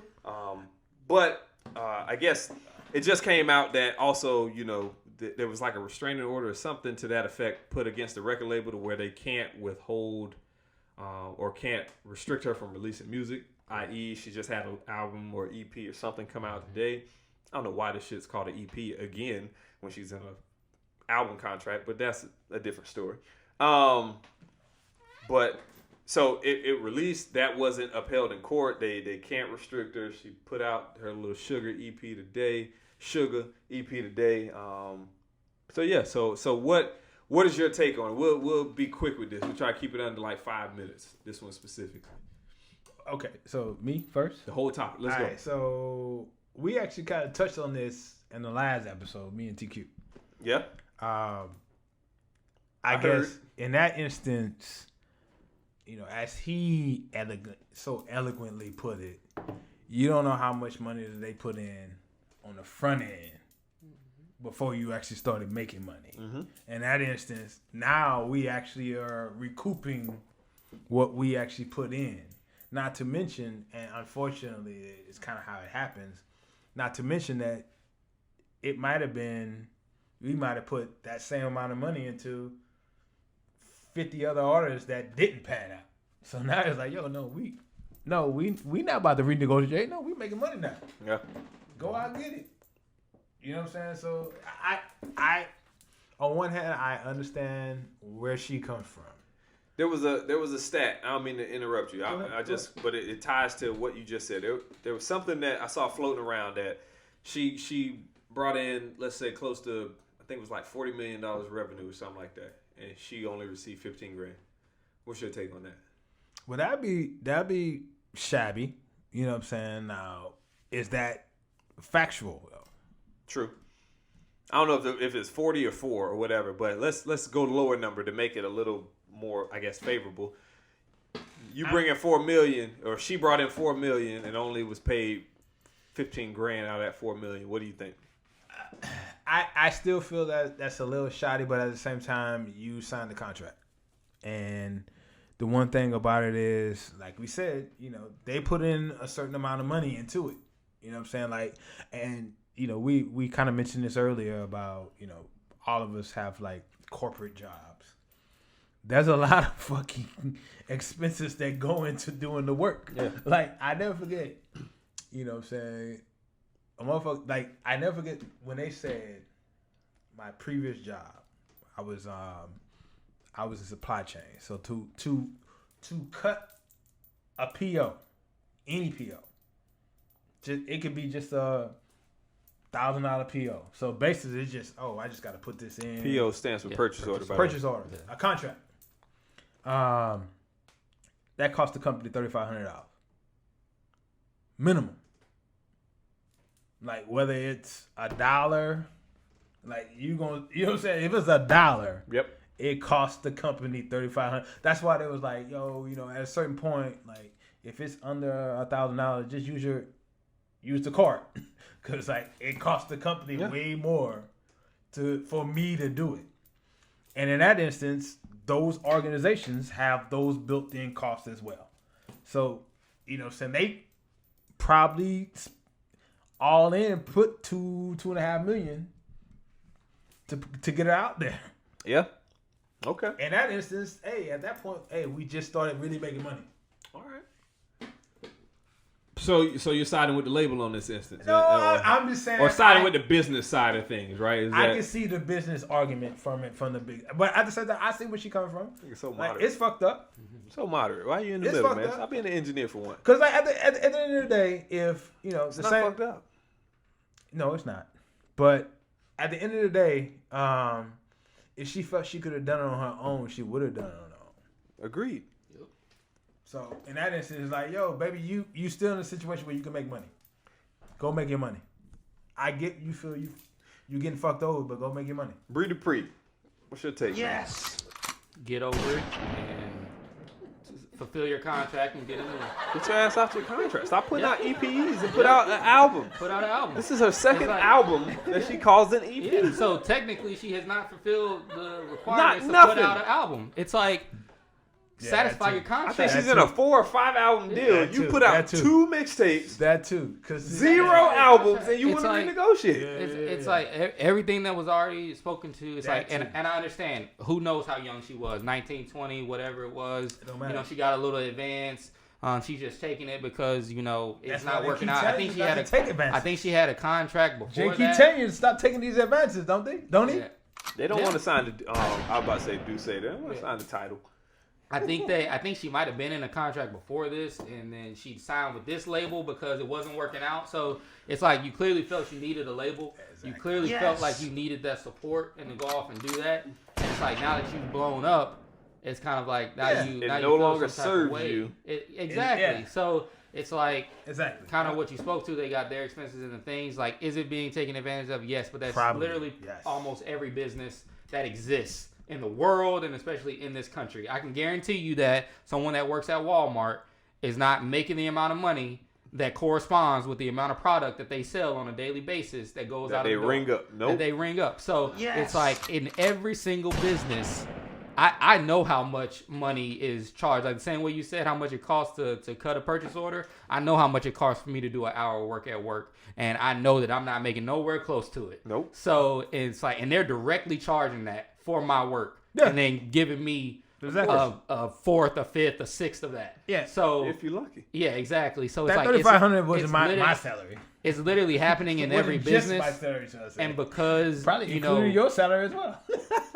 because the artists sometimes have a little bit more maybe access to kind of knowing the money in a little bit different perspective, and because they do get in these contracts that they can't get out of, because we can pretty much quit anytime we want to and go to another business and it's no problem. That I can understand the feeling of feeling like locked into something, and it's like I'm worth more now. If we feel like we're worth more now, we can go quit and go somewhere else if we feel like we can go make more money. Yeah, feel yes like- and no. And they may feel like they can't do that, so I get it. But at the same time, you put your name on that piece of paper. But I also feel like You signed up for that. I feel like we all, maybe I'm assuming, and you shouldn't do that. You shouldn't assume that make an asshole out of both of us. But I think in most instances, they are very like people that are in those type of contracts. They're very upfront about that. The way they make money isn't from the sale of, their albums. It's going on tour. Mm-hmm. So in that instance, it's just like, yo, man, go on tour, go make your money. Like, yeah, you getting fucked on your, like, argue about your royalties. It don't matter. No, well, royalties are separate, right? That's publishing. So argue about your royalties. it don't matter nowadays because everybody's signing 360 deals. Yep. A lot of the entertainment deals are tied into, like, if they're tied into everything you do. So merch, they're tied into touring, they're tied into all that stuff. So, and she had, I think of merch, she was paying out like 30% of, yeah. But I guess my take on this is, you kind of touched on it. You signed a deal at one point. At one point, it served you, right? Yes. And you outgrew it. So that's why you signed it. Right? And you outgrew it. And, I don't necessarily agree with the company not renegotiating. But to your point, it's like, hey, we just starting to get profitable on you. And we want to reap some of the benefits that came with you right now. But then when I hear that the 2 projects that she's put out have been coded as like EPs and not even, like, you've done nothing towards the what is owed in this contract as far as albums go. And I don't know the reason behind that, right? I don't know if I'm put out mixtapes to build and build and build and build and then drop it when we think we're at some type of plateau or some type of someone's fucking over in that, I think. Yeah, but it's like to come to a table, I'm just thinking of somebody saying like, hey, let's sign this contract. I'm going to do something for you 5 times. And then before you've done one thing, you come back to me and you're like, I think we need to sign this because it triggers me because I literally went through that situation where a bit came back to me and was just like, nah, you making too much. What do you mean? I put up all the bread. Yes. Yeah. And it's like, oh, but it wasn't that much. You think that but my account is down $3,000 so, right now. Hey. Which I personalized that number. And $3,000 ain't even that much. And when it came out my account. Yeah. And when you're talking about a company that's probably is talking about shareholders, and they gotta, be, responsible for those. Said, they have multiple artists, and those artists aren't doing like they gotta stay. They gotta keep the doors open. But at the like same time, they gotta stay profitable. They gotta balance. Like at the same time, what we just said, they probably also got 100 more artists that ain't making no money. Exactly. So it's like at the and the crazy thing is they probably signed worse deals. Yep. Right? Worse deals where they're getting worse splits and whatever else. But I guess all that to say is that I think in business, especially in something like music, right? Largely everybody's getting close to this, getting the same structure of a deal. Right, you're not finna go to YouTube and get a 360 and then be like, nah, I don't want a 360, so I'm gonna go over here and get not get a 360. Right? If you do, your advance is significantly lower. Something is going to be drastically different. Right? Exactly. So if you want that money up front to move how you want to move, you're gonna get fucked on the back end. There you go. Yep. Right? It's going to happen. So I think I'll shout Drake out in this regard because I look, he's signed to. He was signed to Jay Prince, who got bought out by Wayne, who got bought out by, who's under Baby, who's under Universal, right? He's in a contract that's layered 4 or 5, maybe 6 layers deep in all this contractual whatever. But somehow he's been able to structure his business and how he moves to where maybe he says, okay, you pay this and you pay that, right? Which covers this guy, which covers that guy, which covers that guy, so that this is what comes back to me. You got to know the business and you got to know the levers that you have. That's a finance term that they say. A lever is like a handle, right? I sit on all these business meetings. You got to know the levers that are available to you to make the best decision. Some of my neos hit me up today, want to know about stock market, right? And they're like, oh, but what do you buy and how do you do this and do that? And I said, well, you can make money on the industry losing money. Yeah. I said, but if you don't even know that, you're only looking at half the game. What if we're going through a serious drought period, right?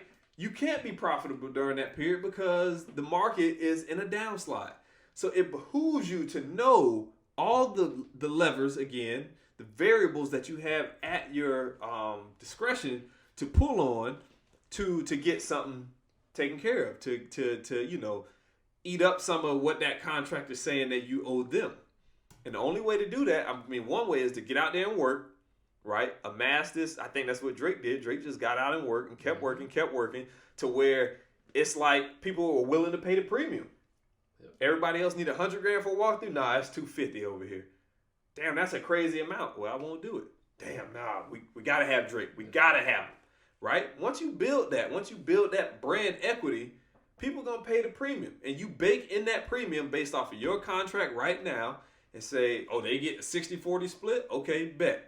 You get this 60, here's your 60 of this contract, but it don't cover expenses and all that. So what you're paying, this extra premium that you're paying is for travel. It's for all my expenses because you can't recoup that, right? You got to structure it. You just got to be smarter in the realm of business and apply it to where, and then get out of your damn contracts.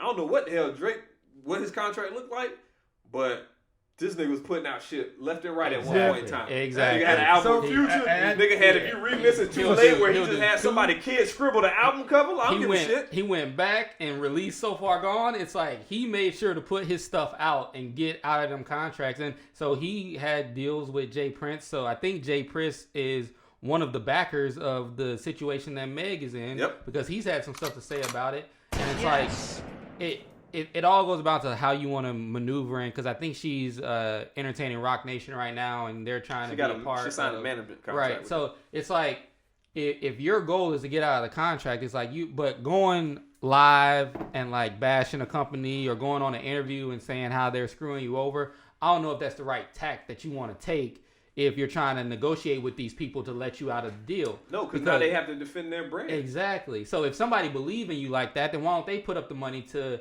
the record label and Jay Prince to say, we're going to give you this $20 million to let her out of the deal. She's a young girl. You never know. She might have just been. Might have just done that. But that's no excuse, because she's a businesswoman at this point. I'm not it's like you gotta handle your business. So from that standpoint, her being in the game, her having She's clearly talking to Rock Nation. She has friends in the industry that have been through various different scenarios.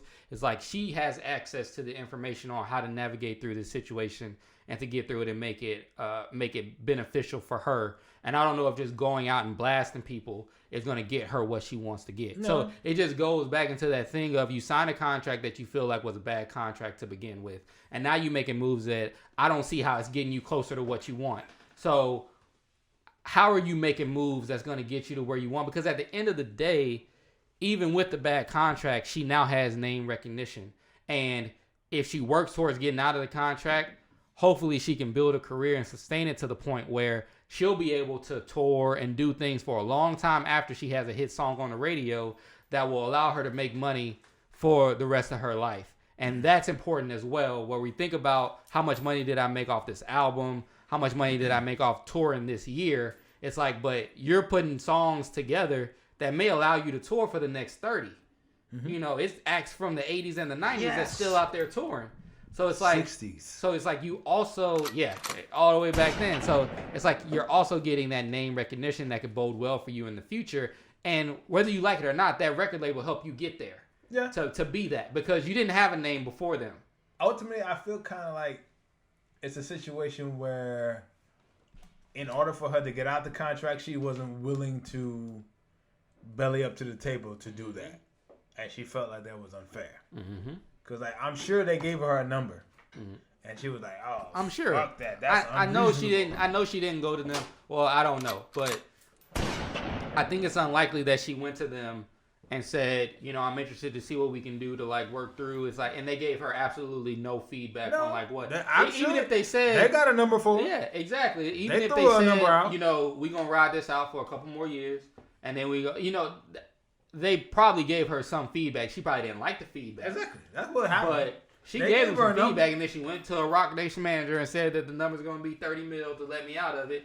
And they said, well, probably not even that. You should go on YouTube. But it's probably a lot more than what she made. It's like, you should go on YouTube and like bash them and say that they taking advantage of you. So $6 million. You ain't got that. I don't know. So for that 5-minute conversation, I just think it's like, whatever. You signed a contract, big boy.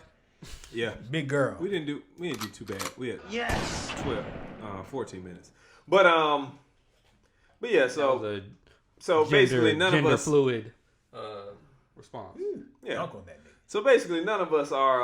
I like this boy energy. Mm-hmm. I like this young boy energy, man. Give me D Rose. He give me D Rose vibes. John Morant. Early D Rose vibe. I like. But so it seems like all of us are kind of siding. I don't want to say siding with the business, but there's a way to move and there's a way to conduct yourself. And I personally don't think that when you get out here and try to out somebody and make it seem like they're doing something shady, and really what it seems like is, you know, because she's constantly posting pictures with other celebrities and other people and all that, is that she might have, you know, dropped some numbers in an environment like this, and then found out that like, oh damn, nah, he charged you 60, they only charged me 20, and then you feel like you're being shafted all of a sudden, right? But 10 minutes before that conversation, it was all good. Yeah. Right. That's not. And she started talking to that Rock Nation manager, and they start putting bugs in her ears. Like, yeah, you should be making a lot more money than that, and you know, because if they a manager, they make money off her making money. Yep. So I just think, man, I want the best for her and her career, and everybody else that's like them, but I don't think that signing a contract and then, you know, shout out to Gates again, you know, you saying ignorance of the law, ignorance of the contract. Like, you can't go through some of these contracts and, you know, none of us read the T's and C's, right? So if Facebook come and say you owe me all your pictures, I can put you on advertisements and all that. You can't argue with them because you didn't take the time to sit and read. Exactly. That's on you. And our excuse is like, well, I didn't know any better back then. That's okay. Learn from it.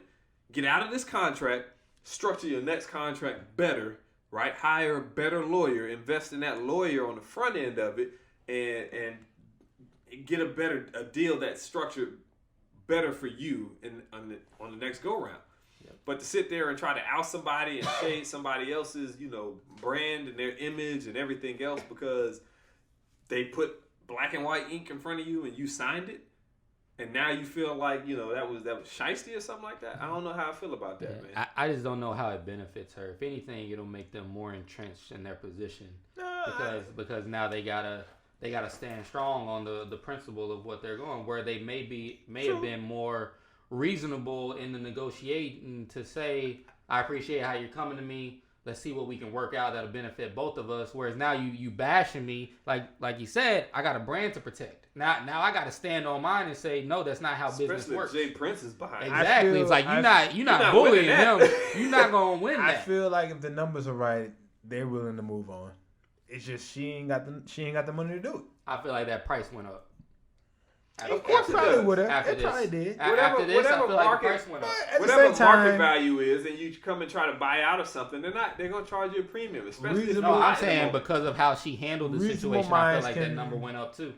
After a while, it can still come back down, but what I'm saying, it's a number that all wounds. Obviously she didn't have access to at this point. All right, man. So with that said, I guess we're gonna move on to sticking with contracts. Sporting. Well, still contracts. Contractual. Keeping it contractual. There we go. I like that. That could be an episode title. Keeping it contractual. So rolling into the next topic. Still on the topic of contracts. This week it was announced Tony Romo signed a deal. 17 M's to Mr. Romo. Something like that. Get that boy a round of applause, man. Yes. Before we hate on him. Before I hate on him.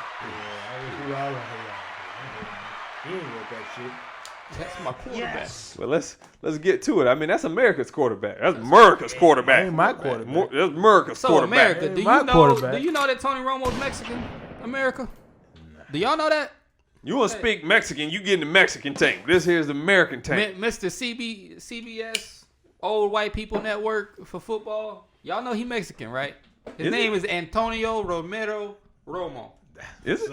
Absolutely. That's what's up. Yeah. Did not know that. That's crazy. Did not know that. Not related, but did y'all know Jerry Seinfeld's first name is Jerome?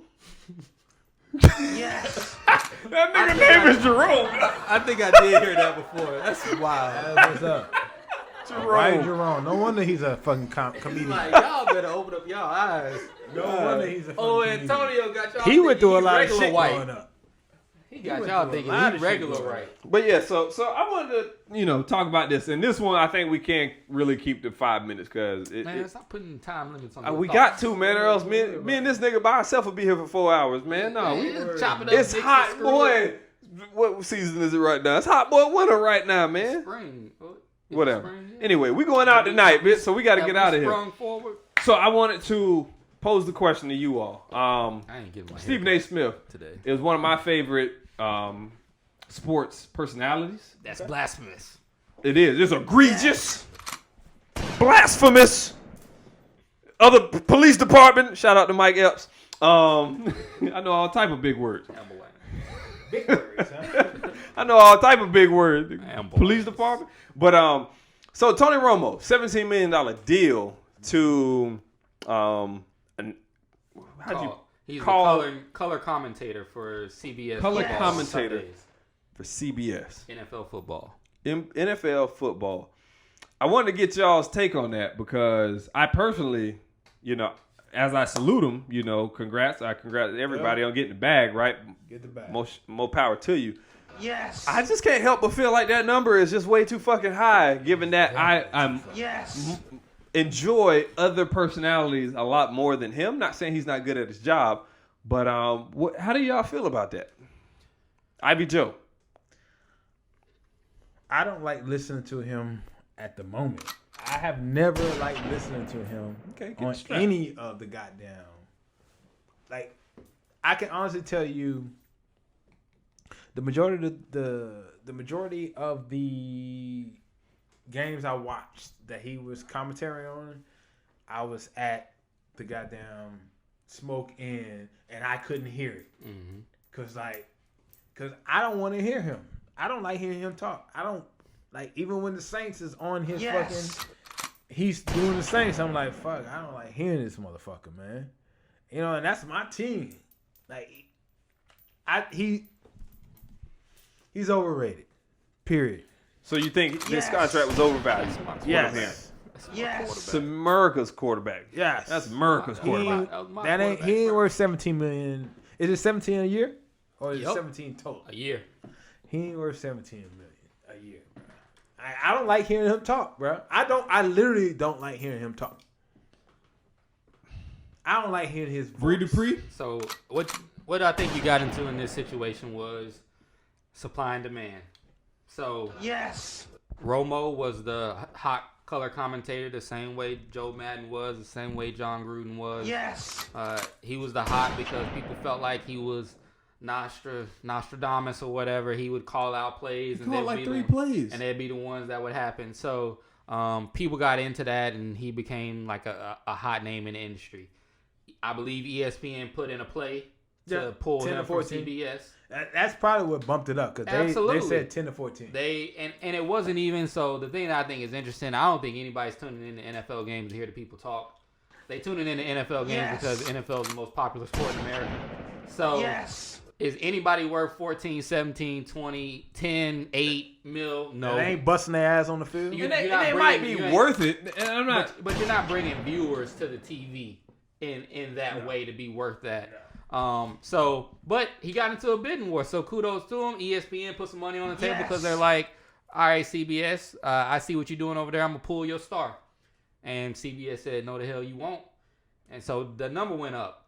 What this hopefully happens across the industry for the sports commentators and the analysts, hopefully it raises everybody's number. It's not. Because I don't know how he has a running mate that's sitting right next to him that's making 4 or 5 mil and doing multiple sports as the play-by-play guy, and Tony Romo sitting there making 17. So while they may not all get to 17, maybe everybody's price starts going up because of Tony. I think that's pretty standard. Yeah. I think that's pretty standard. So I think if the industry Kellerman ain't like, getting what Smith getting. Exactly. So, but I think if everybody was like, well, I think Smith getting 8. Yeah, I think if they're like, well, Tony should have stayed around That's 6. what's up, man. It's like if Tony moves it, it's like somebody moved it up to 4 or 5. Somebody moved it up to 8 or 10. Stephen A. Smith moved it up to 8, 10. Okay. So Tony's moving it up. So to let me 17. ask you this. So when Stephen A. come back around, you guarantee that he's shooting for 20. But I'm gonna watch what I'm about to do right here. So Stephen Smith on Monday morning on First Take come out and say, "This is the contract I signed. This is bullshit. I do more than Tony Romo does. I got more shows. I got more content. Ask the question. I should be paid more than I'm paid right now." Well, you know the funny thing about it? How you gonna feel about that? I'm gonna say Meg the Stallion. You signed a contract, big boy. You know the funny thing about it? It's not exclusive to Meg. I wanted to kind of tie those two together. Not exclusive to Dan Meg. Patrick actually said this about a couple weeks ago when this all started to like bubble up. He was like, I wouldn't sign with ESPN because it may be more money. Obviously it wasn't, but you're gonna have more obligations. You're gonna have to do the get up, the first take. You know what I'm saying? The Sports Center. They gonna work your ass. He was like, just take the money that CBS give you. That was Dan Patrick's take about a week and a half ago. Well, there you go. Yeah, man. You saw Gruden in them QB camps. Yeah. Like, you better take your ass down to St. Petersburg and throw with them boys. Yeah, the difference is I think Stephen A. Smith enjoys that. I think he enjoys working all the damn time. Shout out to the bro. All right. He like going to La La Land in South Beach.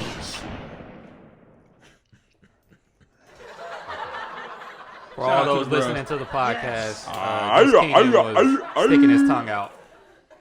You know what it is. Shout out to Stephen A. Smith. He's a good dude. I actually met him a couple times, and very good dude, enlightening. You meet him, he don't tell you no secrets. There ain't no secrets of where he got. Work your ass off. That's it. But I definitely think he should be paid more than Romo. $8 million. It is. It's a lot, and I think Skip contract might be I think Skip contract might be 11. It may be a little more because they had to take him away. He left. Yeah, but he lives he's in California. Remember those taxes? Yeah. Yes. But all that to say is that he's making more than Skip as well, so it's not like we're not gonna play the low hanging fruit on this one. But it is it's something to be said that when the next round of negotiations come around, I expect those numbers. Everybody's putting Tony's contract on the table. Yeah.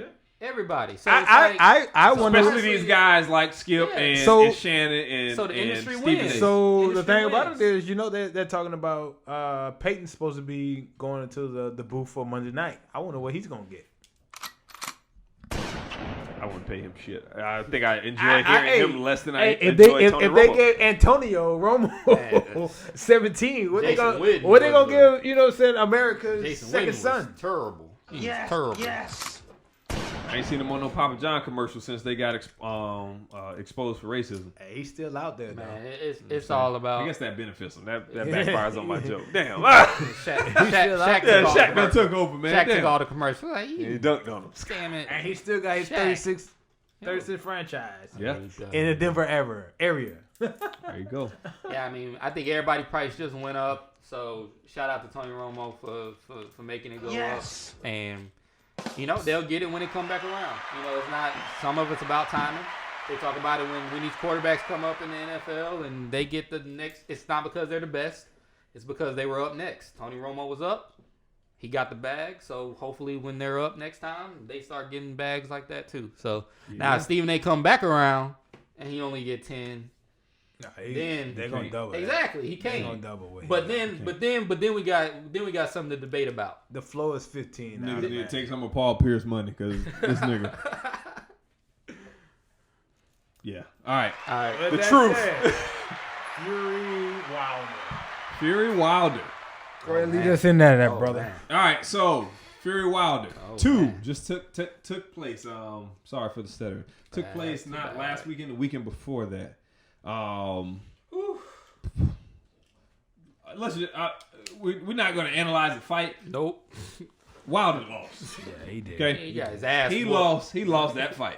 All right, Yes. he lost that fight. This is about his behavior.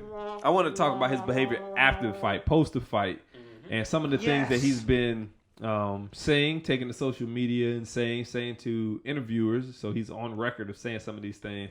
And get y'all take on that. I want to see what y'all think of this. So, the first thing, I mean, even after the fight, condemning his corner for throwing the towel. Let's do some hot retorts. What you want them niggas to let you die? That's what he said. He said he wanted to die on the shield. Fuck that, man. There's such thing as professional courtesy. Niggas have professionalism. And as a corner, you're not trying to let your guy die. Like, if it does happen, it happens in the moment. It's not like, oh, I thought I could have stopped that. No. Look, man, the moment I saw the blood coming out of his ear, I instantly remembered back when I was in grad school, MBA school. I was extremely sick. Oh, okay. I was extremely sick for about a week and a half.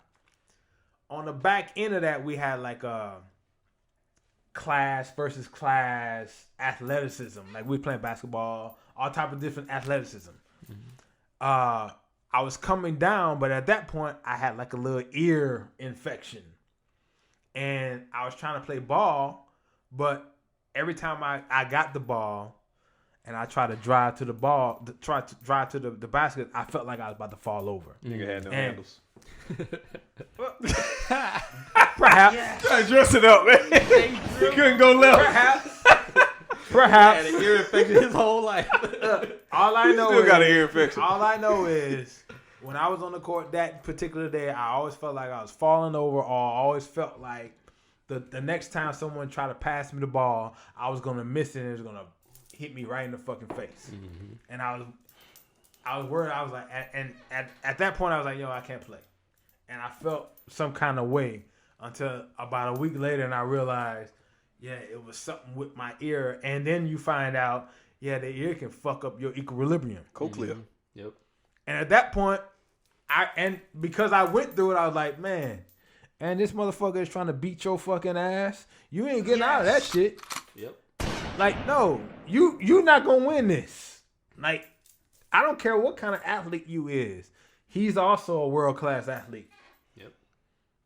You know what I'm saying? Like, He's also bigger than you. That game, that's hard to say. The moment, that's hard to say because you a big nigga. Literally, the moment I saw the fucking blood come out of his ear, I was like, he ain't winning. It honestly did make things like it made a little bit more sense when you got that information because even some of the knockdowns and like the way that the movements were happening, it was like he looked out of it looked like he didn't really get hit like that to be stumbling the way that he was exactly. stumbling. So it was like it was weird. I was his like, equilibrium was off. I was like, that made him fall. So like then you hear that after and it's like, okay, that makes a little bit more sense now.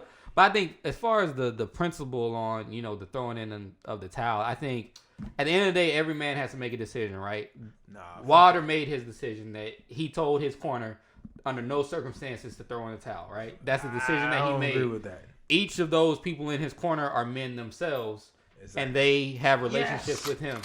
And if I see fucking family, and if I see that you can potentially have a fatal injury because you cannot control yourself and you cannot control your hands or your feet, then he has the opportunity to make a decision saying that I know I'm going against his wishes and I may not be in his corner anymore, but I'm not going to let him die tonight. And I feel like that's the decision that he made. Yes. And I feel like he should stand on that. And if Deontay says that you can't be in my corner anymore, that's fine. But he wouldn't have been able to live with if something bad would have happened to him. And so if the relationship is what it is, then, it is what it is. But you a man, you get to make that decision. And I feel like that's what he did. So I agree with you on a few things. I agree with you with that if you got to make that call and that's the decision that you decided to make, then you stand in that decision.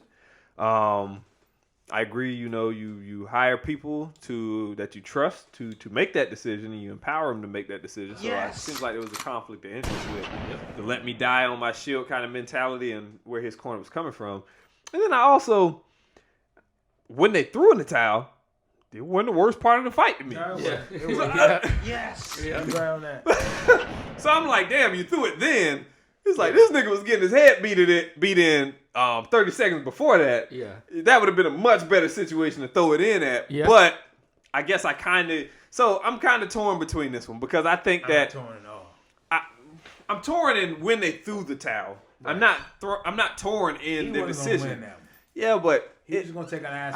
I think they were trying to respect where he was coming from.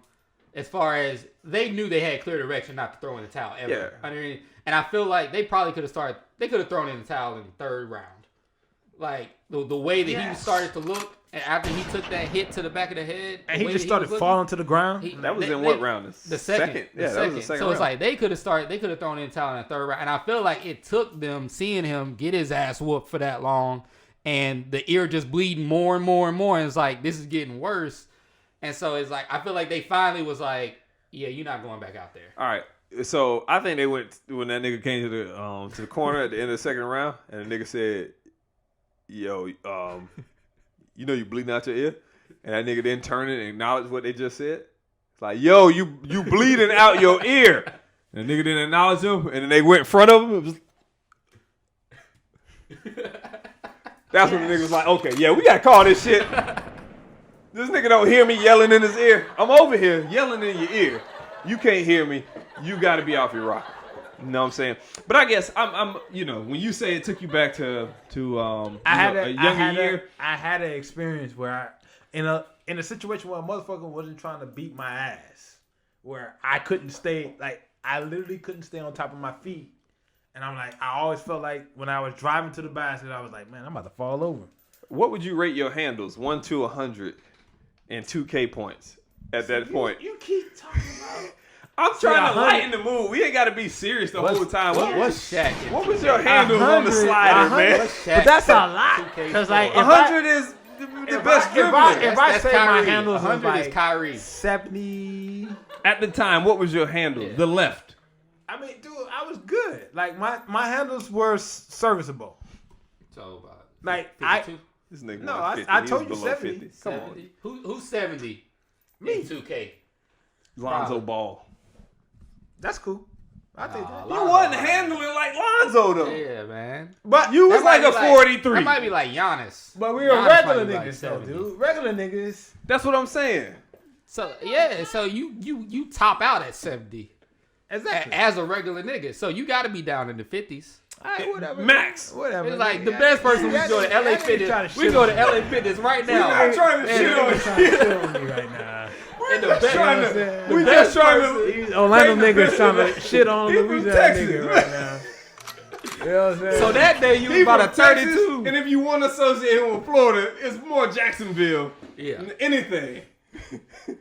Be realistic with your handles, but man. I was good with my handles. Like, dude, Nigga taking this I was straight. I was decent. You know what I'm saying? Like, yo. I knew I put it like this. I knew when I was on that court I was off. I was like, yo, I feel like I'm about to fall over every time I'm trying to drive. What type of shoes you had on? Oh, man. No, literally, dude, I have on I think I have flights, if I'm not mistaken. You had on Nike Air Bose. Trainers.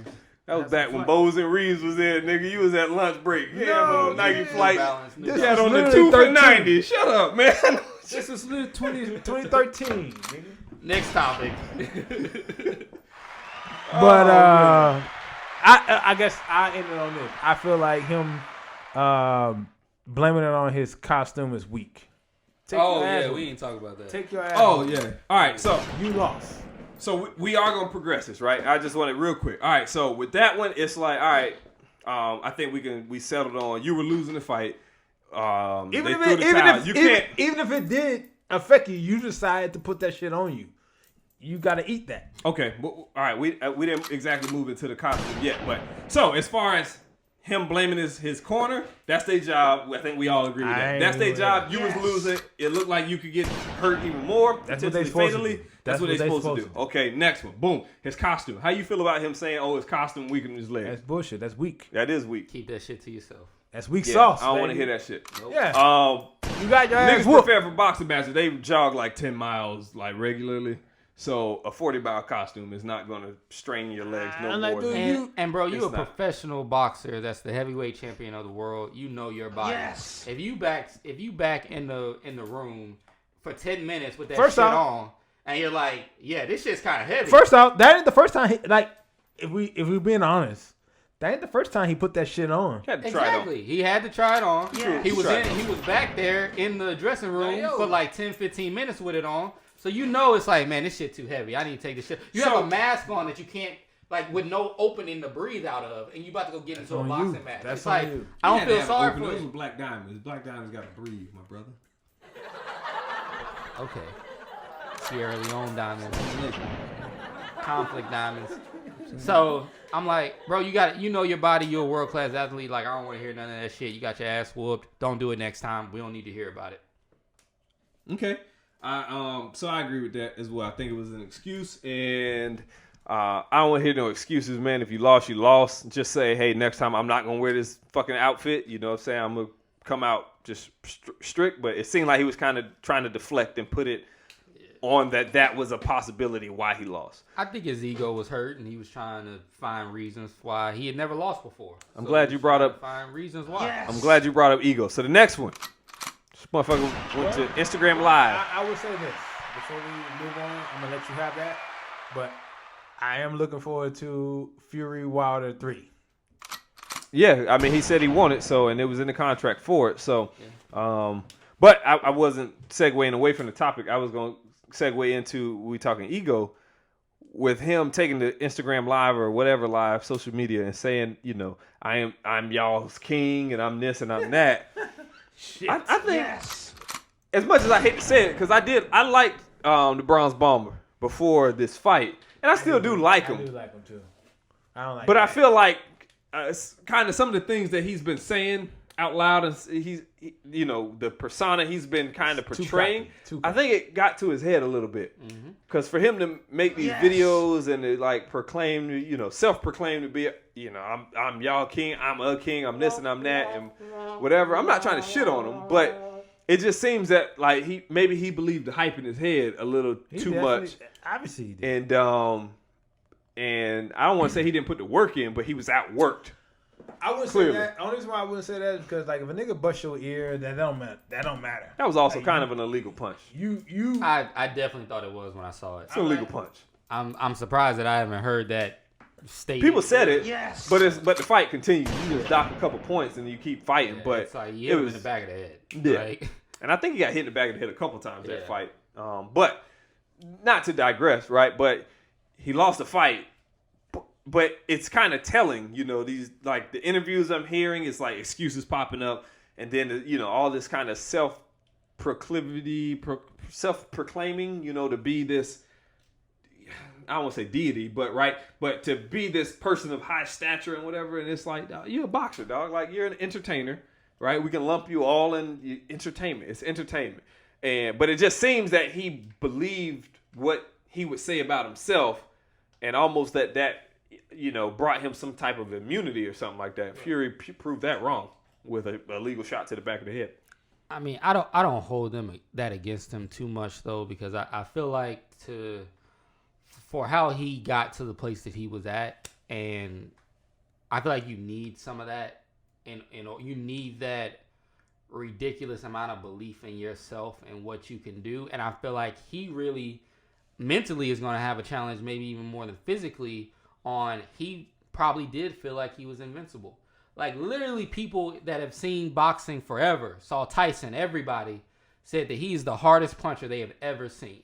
Literally, that right hand had never failed him. He had never lost a fight professionally to anybody. I never got his fucking and eardrum busted. He just lost for the first time. So that is a major blow to anybody's ego. And I know that he probably felt like, and that's why he says things like, I'm willing to die on my shield, because he feels like, I don't care if it's 30 seconds left in the 12th round, my right hand gives me an opportunity to win any fight that I'm in. And he somewhat proved that to himself in the last Fury fight, because he was losing that fight and then dropped Fury. Fury got up, which I think was the first kind of blow to his mental. It was like, people ain't supposed to get up when I hit him like that. But he dropped him, though. In a fight that he was losing. And then the one that he had, I think it was Luis Ortiz or whatever. He was losing like the first 6 rounds of that fight. 6-0. Knocked his ass out clean. Yeah, one punch. So I think some of that is like what he has to have in order to feel like he can win any fight. And I feel like what you're seeing is the conflict within himself on how he adjusts to having those feelings of being of having immunity and being able to win any fight, and it didn't work this time. And so he's trying to find excuses. He's trying to regain. I think you're seeing somebody that's having to deal with some insecurity as to, I didn't think I could lose. I didn't think it was possible. And it just happened. And he's trying, I think you're watching live somebody cope with that. And on top of it just happened. It wasn't like it was a decision. Yeah. Right? It wasn't like he lost by 1 point. Like, it was a landslide. You can't argue it. You got to throw the towel in almost every round, and then your ass knocked down multiple times and the towel thrown in. That's undeniable. So he's trying to find excuses. He's trying to cope with that. I feel like it's fucking with his mental. Okay. And then the last thing on this, I mean, fans were relentless to say, and I don't even know if I can say fans, right? Social media was relentless with like the memes and stuff. Do you think that was deserved, or do you think that fans are fickle, or social media, the world is fickle, and any opportunity to get, a laugh at somebody else's expenses is going to happen? It's going to happen. It's going to happen. It is what it is. You're going to take these jokes. It is. Yes. Shout out to Shaq's hairline. Shout out to Shaq's hairline. I didn't see that, but I need to see that. That shit was funny. Because they put up I saw a Mortal Kombat fight screen with him and Stephen A. Jalen beat them all. Jalen is Goro. This nigga hairline been perfect for years, 20 years. All right. I guess Giannis. Giannis. It is Giannis. I was, a little insecure about that last episode that we recorded because I wasn't sure. You know what I'm saying? Giannis versus Harden. Harden. Harden. So James Harden did an interview with Rachel Nichols earlier this week. I'm sorry. Yeah. Rachel Nichols, sports commenter. NBA analyst. There you go. Where she was, asking him about how he felt about some of the opinions shared during All-Star Weekend. Specifically, when Charles Barkley referred to him as the dribbler, and when Giannis, rather than picking him, I believe it was Kemba. He picked Kemba. It was Kemba, but the four. It was Kemba, Trae Young, Harden, and Westbrook. I believe so. Yeah. And they were asking, is he going to pick the dribbler, who is James Harden? And Giannis's response was, no, I'm going to pick somebody who's going to pass the ball, right? I think that was the spark, to light this kindling, if you will. Ooh, so Rachel Nichols. Yeah, man, come on, man. Wax poetic. Just King on Instagram and Twitter. Okay. Just got through talking about somebody calling himself King and name's just King, but go ahead. That's what I do, man. You know what I'm saying? I'm y'all's king. Just y'all king. Okay. But so Rachel Nichols asked James Harden what he thought about those comments and how he felt about it. And his response was, he don't listen to people's opinions and hype and all that stuff. But then he followed it up with what I felt what clearly was, like a little jab, I'll say, maybe a straight, where he said that, he actually has to be good at the game of basketball as opposed to being 7 foot and able to dunk and run the court and dunk, which requires no talent whatsoever, no talent at all, I believe he said. So I'm curious, man. How do y'all feel about this energy in the NBA? I think I'm on record saying that NBA has been pretty friendly the last couple of years, and I'm opposed to that. Yes. Right, I am opposed to everybody being buddy and whatever. I kind of like this players jawing a little bit. But how do y'all feel about it? And you giving somebody the biggest Chanel bag in the store if they want it? All right, let's see how you feel. Check that out. Who was texting in the bathroom, man? Right. You can text somebody in the bathroom, Dick pics in the bathroom. Yeah, send that song to him. You can get the biggest Chanel bag in the store if you want it. All right, Cat Daddy. Took a dick shirt. But I see what you did. Flip the P upside down like Drake did the 6. It's a 9 now? Okay. So how do y'all feel about that, man? How do y'all feel about Harden's energy clapping back at Giannis? Antetokounmpo. I like the energy, personally. I mean, I don't, them being all friendly and buddy, I mean, it's cool in the off season, but I don't want to see it on the court. I want to see y'all. I want to see it during the season. Yeah, I want to see especially y'all. After All-Star weekend. I want it to mean something to you. Yes. You know what I'm saying? But, it is what it is. This is a new day and age, a lot of AAU ball. They all friends, and they kind of congregate to each other as they grow up. So they kind of know who's going to make it, 90% of them. You know what I'm saying? Know who's going to be in the league or know people who's going to be there. Okay.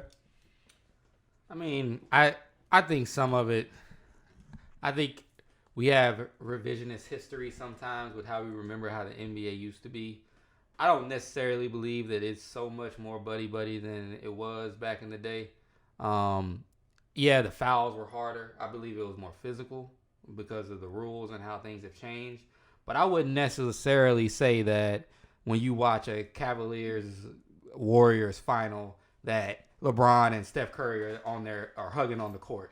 I don't think those Eastern Conference championships between the Celtics and the Heat they were having kumbaya fests in the middle of the court. So I think when you look at the people, they're friends, and I think some of that has to do with the access that we have to them to know that they're going on a banana boat and doing things of that nature. But I don't typically see people in the NBA finals, in the conference finals, in the playoffs, and I feel like they're not trying to go at each other's necks and win the game. So I feel like that sometimes is a little bit overblown, but I see where you guys are coming from. But, you got to have the other side of the argument or this podcast wouldn't work. Yes. But as far as what he said, need to get a crying baby sound because it is a little bit of whining too. I feel like if you're going to try to come with some heat, he could have came harder than that because to say Giannis isn't skilled as a 7-footer, I think is a little ridiculous to say. But I think that's what was so strategic about it though, was that let's be clear, we're out of the age of I'm gonna say your name and put it on wax. Like everybody's subbing everybody. Drake did it in back with Meek. He didn't say Meek name out one time in that record. Nobody says nobody's name anymore. All right. So that is long gone. But I I mean, I like the energy, and I do. I don't mind it. I wanted it to be. I just wanted more of it. Because clearly it was bothering him, so I feel like he could have came with more heat than that. I know it bothered. I feel like the take could have been hotter than that. Yeah, it bothers. Yes. Come on. First of all, whenever a celebrity says TV. I don't hear the talking, they absolutely heard the talking. National TV. They heard the talking. He heard that. That was during the draft.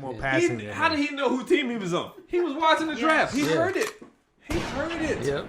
So, but what I will say is that offensively, James Harden is in a completely different stratosphere. He's in a different stratosphere. I don't deny that. Right?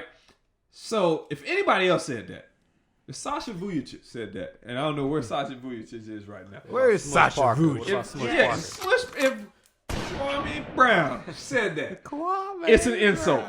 It is a dire, like, complete insult because it's like, damn, you got no skill coming from Kwame, but coming from James Harden, who arguably I can say is one of the, he will go down as a top tier like offensive player. Like I'm talking top, I'm gonna say 15, but I want to say 10 score, and how he's been able to change the game of basketball almost in a way similar to like an Iverson, right? To how people create a shot for themselves, right? The crossover existed before Iverson, but it wasn't like, I'm going to sit you down before I take the shot.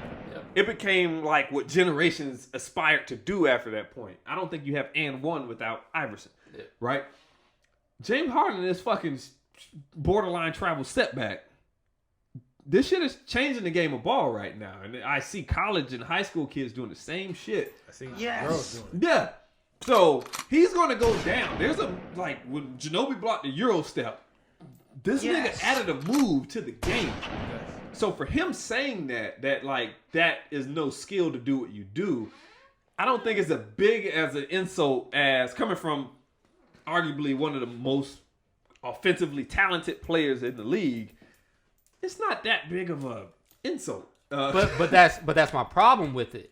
I feel like he should have cut deeper. It's like if you gonna say something, if you gonna put somebody's name out there, then go for it. Then yeah, but that's light to me because if everybody was tall like you, then everybody would be good. It's like come on, man. Because there's plenty of 7 You're doing footers. exactly what you mentioned, right? Revisionist history, right? You want first off, fuck your bitch and the click you claim. You want that type of energy. Exactly. But that's not the world we live in right now. Drake, I said, because you said you was riding this particular vehicle, right? And I said, is that a world tour or is that your girl tour? Meek said it. Is that a diss?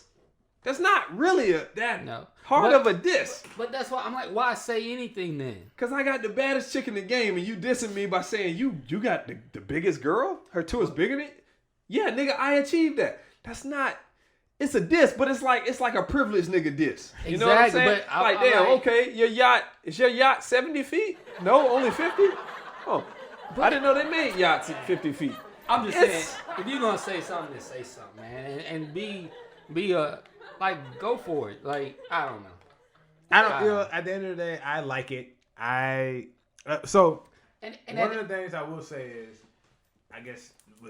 And someone did mention it, but I think a lot of people don't take into account, English is Giannis' second language. Correct. You know what I'm saying? So maybe it's just one of those things. You know what I'm saying? Yeah, exactly. Maybe his third language. When you speak to foreigners, it's like they come across as blunt sometimes in how they give information and say things. So I really don't. There probably wasn't much intent behind what Giannis is saying. Yes. So I don't really think there's a bunch of heat either way. But at the end of the day, I don't think people are gonna.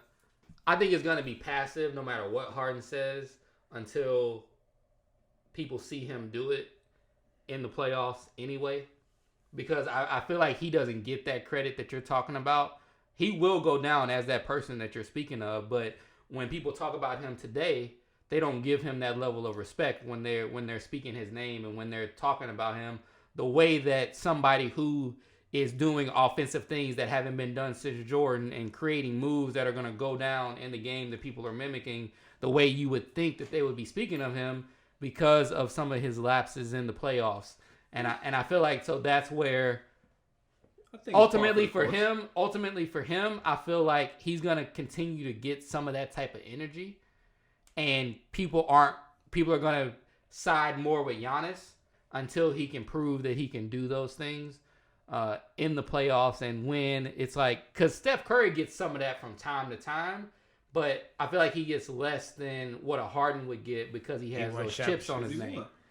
And that's what it really I think it's par for the to. course. Before Steph won, people were criticizing that he shoot too much. He then shoot too much. He's too he small. came out and gave y'all last 73 games, and it's like injury prone. It's like, wasn't that it year. was It all was the year thrown out, before and then and it the year goes after. away. So I feel like that's what Harden, ultimately, that's what Harden needs to focus on, and that's what's gonna get him there. Because I would have rather him said like, but then I don't know if he can even speak to that. But it's like, he can't even say something like you got completely shut down by Kawhi in the playoffs. It's like I didn't go ghost in the playoffs because he did. nigga absolutely went ghost. Exactly. So I'm like, It's always in the last game. I'm like, too. say It's the most important game. exactly. So I'm like, say something. I just feel like it's been on your heart. You've been thinking about it, and that's the best you came up with.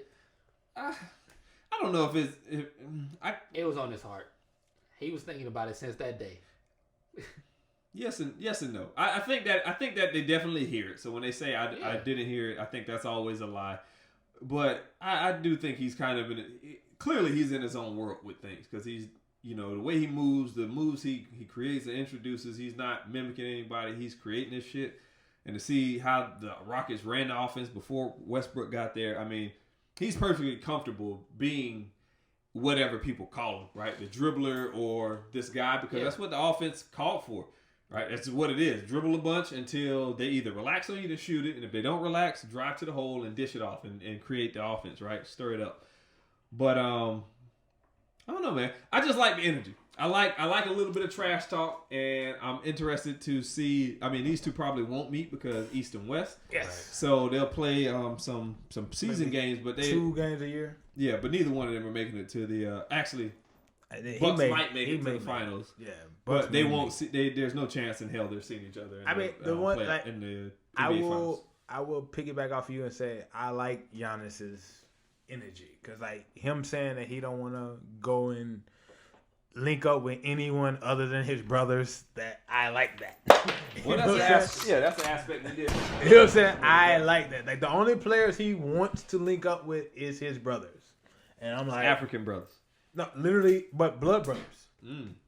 Literally, there's 2. Oh, I see what you're saying. I get what you're saying. Like 2, like one of his brothers is on the Lakers, and then the other one is on his team. Mm-hmm. The only guys he really want to play with is his brothers. The rest of y'all food fam. Yes. Shout out to Top Boy. You know what I'm saying? So I like that energy. You know what I'm saying? Like, and I like that. And the only reason why he has that is because he didn't grow up in the States. If he grew up here, he'll want to go and play with his boys. Victim to LeBron. Yes. But again, I like it. So I'll leave it at that. All right. Moving forward, tonight's Bucks Lakers. The 2 best teams in the NBA going at it tonight at 10:30 Eastern Standard Time. Guess we get a little bit of NBA talk before we get out of here. I'm gonna watch that while getting the shoulder rub. Oh, you gonna get the shoulder rub? On the second. Yes. Oh, I use it. What's up? I like. We're gonna clap that out, baby. You know, I'm gonna pull up again. You can make that happen. Pull up again. Speaking into existence. So I mean, before this, like last year at Essence Fest, you didn't attend. Hopefully this year you will be able to make it. We had a quick NBA talk where I said I was feeling like my pick was Clippers for 76ers in the championship round. 76ers have definitely not lived up to their end of the bargain thus far, but you know my Clippers have definitely looked like the park that at the very least they'll be in the Western Conference Championship. I don't know what you're basing that in, but they look good against They've teams that aren't good. the best. They've been looking good, and they beat the best team in the West twice. That's the only team. Hey, man. They're consistent against the Lakers. I'll give them that. Hey baby, if they end up in that game, baby. I have to see the rosters though, dude. Lakers usually sit people though. I feel like there's a lot of that going on right now. But tonight, Giannis and and the King goes against each other. What's your thoughts? I need to see the roster. I need to see who's active. If everybody's active, yeah. Yeah. Assume they both full strength. If everybody's full strength, this game, fuck. I think I think Lakers. Yeah, I like the Lakers, man. As much as I feel like Giannis has something to prove because he kind of got shut up a little bit in the All-Star game. I think the West is a little better. I mean, That's not a think statement. I think the West is just better, and I think the Lakers and the Clippers are better than the Bucks. But the Bucks just play in the weaker conference, so they're coming out from it. They're getting out. I mean, they're definitely a good team, and they can compete with both of those teams that you just mentioned. Their reason for being ranked so high, yes, for being ranked number one is because, yes, you do have, an inconsistent Philly. Boston is a contender to keep an eye on because Jason Tatum. I know the coach. I know coach said get the Mamba out your game, but this motherfucker. Mamba'd up. He opened that box again because he mamba'd up the last month. And Brooklyn's gonna be a team to watch once KD get back. If you got niggas dropping 51 that you ain't never heard of. We talked about this a little bit last summer, but that was the one I wanted. Yes. No, Tatum. Oh, Tatum? That's the one I wanted in fucking New Orleans, man. I wanted them to trade with fucking Boston. Yeah, it's that's the one. That just hearing a comment like that from a coach is just like it's crazy. But we talked about that, and it was just like players that are renowned said like if you got that gene, you don't remove that. You accent that gene, right? So, but he's Mamba aside. I mean, Tatum is definitely talented in his own regard. Yes. I think in his earlier years we saw flashes of it, like this kid might be something, and ever since then he's only developed to. The boy's 21. Which is crazy because I feel like I've been watching him for like 5 years. Like that literally means he was 19 when he was going up against LeBron that series. Yeah, when he was giving him the and he matched up pretty well. I mean, and some of that is LeBron looked tired as fuck, so he just had younger lungs and was like, yeah, I mean, you might be the king, but I can run more than you can. At the same time, he's still fucking 19. Yeah, he's still 19. Like, but I'm going up against a grown ass man. Yeah, but athleticism is part of that, right? I give you that. And which is what, I commend players like LeBron, like Kobe, like those two are the two prime ones that I see do it, that alter their game and change their game up as they get a little older so that they can go the long haul, right? So when I hear LeBron talking load management, it's like, well, yeah, this motherfucker, he's out there working. He's 38, 40 minutes a game. Like, yeah, if he want a day off so that y'all can compete, he deserve it. You know what I'm saying? Yeah. And then I compare that to like a T-Mac, which, again, from my generation was one of my favorite players who I just think went out there every game and gave you 110%. Derrick Rose, every game will give you 110%. And we see what it does to their bodies and how it breaks down your body when you play that kind of physical bang, bang game, which is LeBron's game. He's transitioning from it, but, I mean, he's a big guy. His offense is largely get in motion to the basket, take some contact, whatever. That takes a toll. So to see how he's changed his game a little bit and that little move that he do where it's like, I'm about to do the move, right? Yeah, do the move. And then he does the move. It's, it's something to be admired. But, again, to see the young boy come out at 19 and say, I'm going to make you run and make you work for this. And it's something also to be admired. At the same time, at that age, they don't know really what they do. They haven't figured it out yet.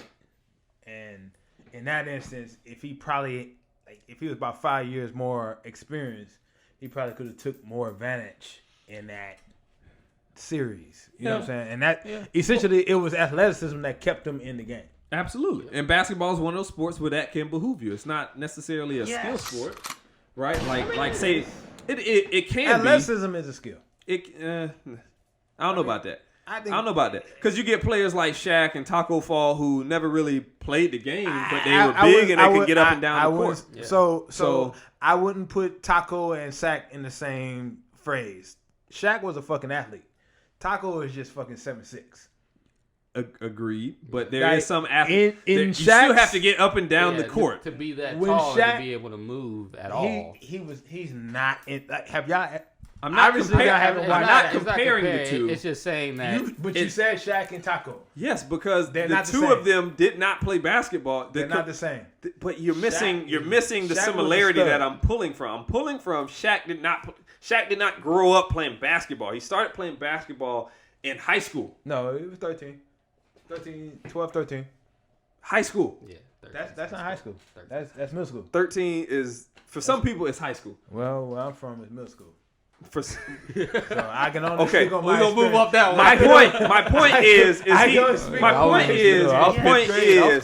my point is Kobe Bryant says that I was 2 years old when I picked up a basketball. That was not Shaq.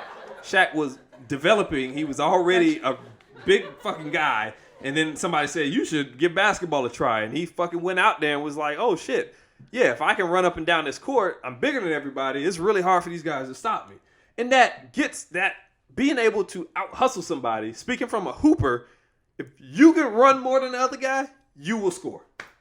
You'll score just on outlet passes, sprint down the court. So what I would tell you, being that I am an LSU guy, so technically speaking, and even this last peak, last weekend they finally retired the basketball player formerly known as Chris Jackson's jersey at LSU, Mahmoud Raouf.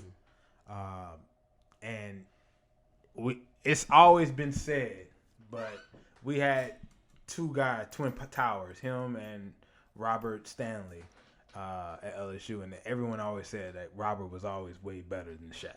Shaq was just worked harder. The talent was with Robert, and I think that probably pushed him to be more like, I'm gonna do the little things and be more. I'm gonna dive on the floor for the loose ball, do that type of stuff. You know what I'm saying? And he was always more athletic than him, but the skill was with Robert. Yeah. You know what I'm saying? But when he got to the league, Shaq was the most athletic 7 foot that ever stepped foot in the fucking. You know what I'm saying? Like, this is not 2005 Shaq. That won his last championship down here in Miami. No, he was like, they couldn't do nothing with him. No, you couldn't.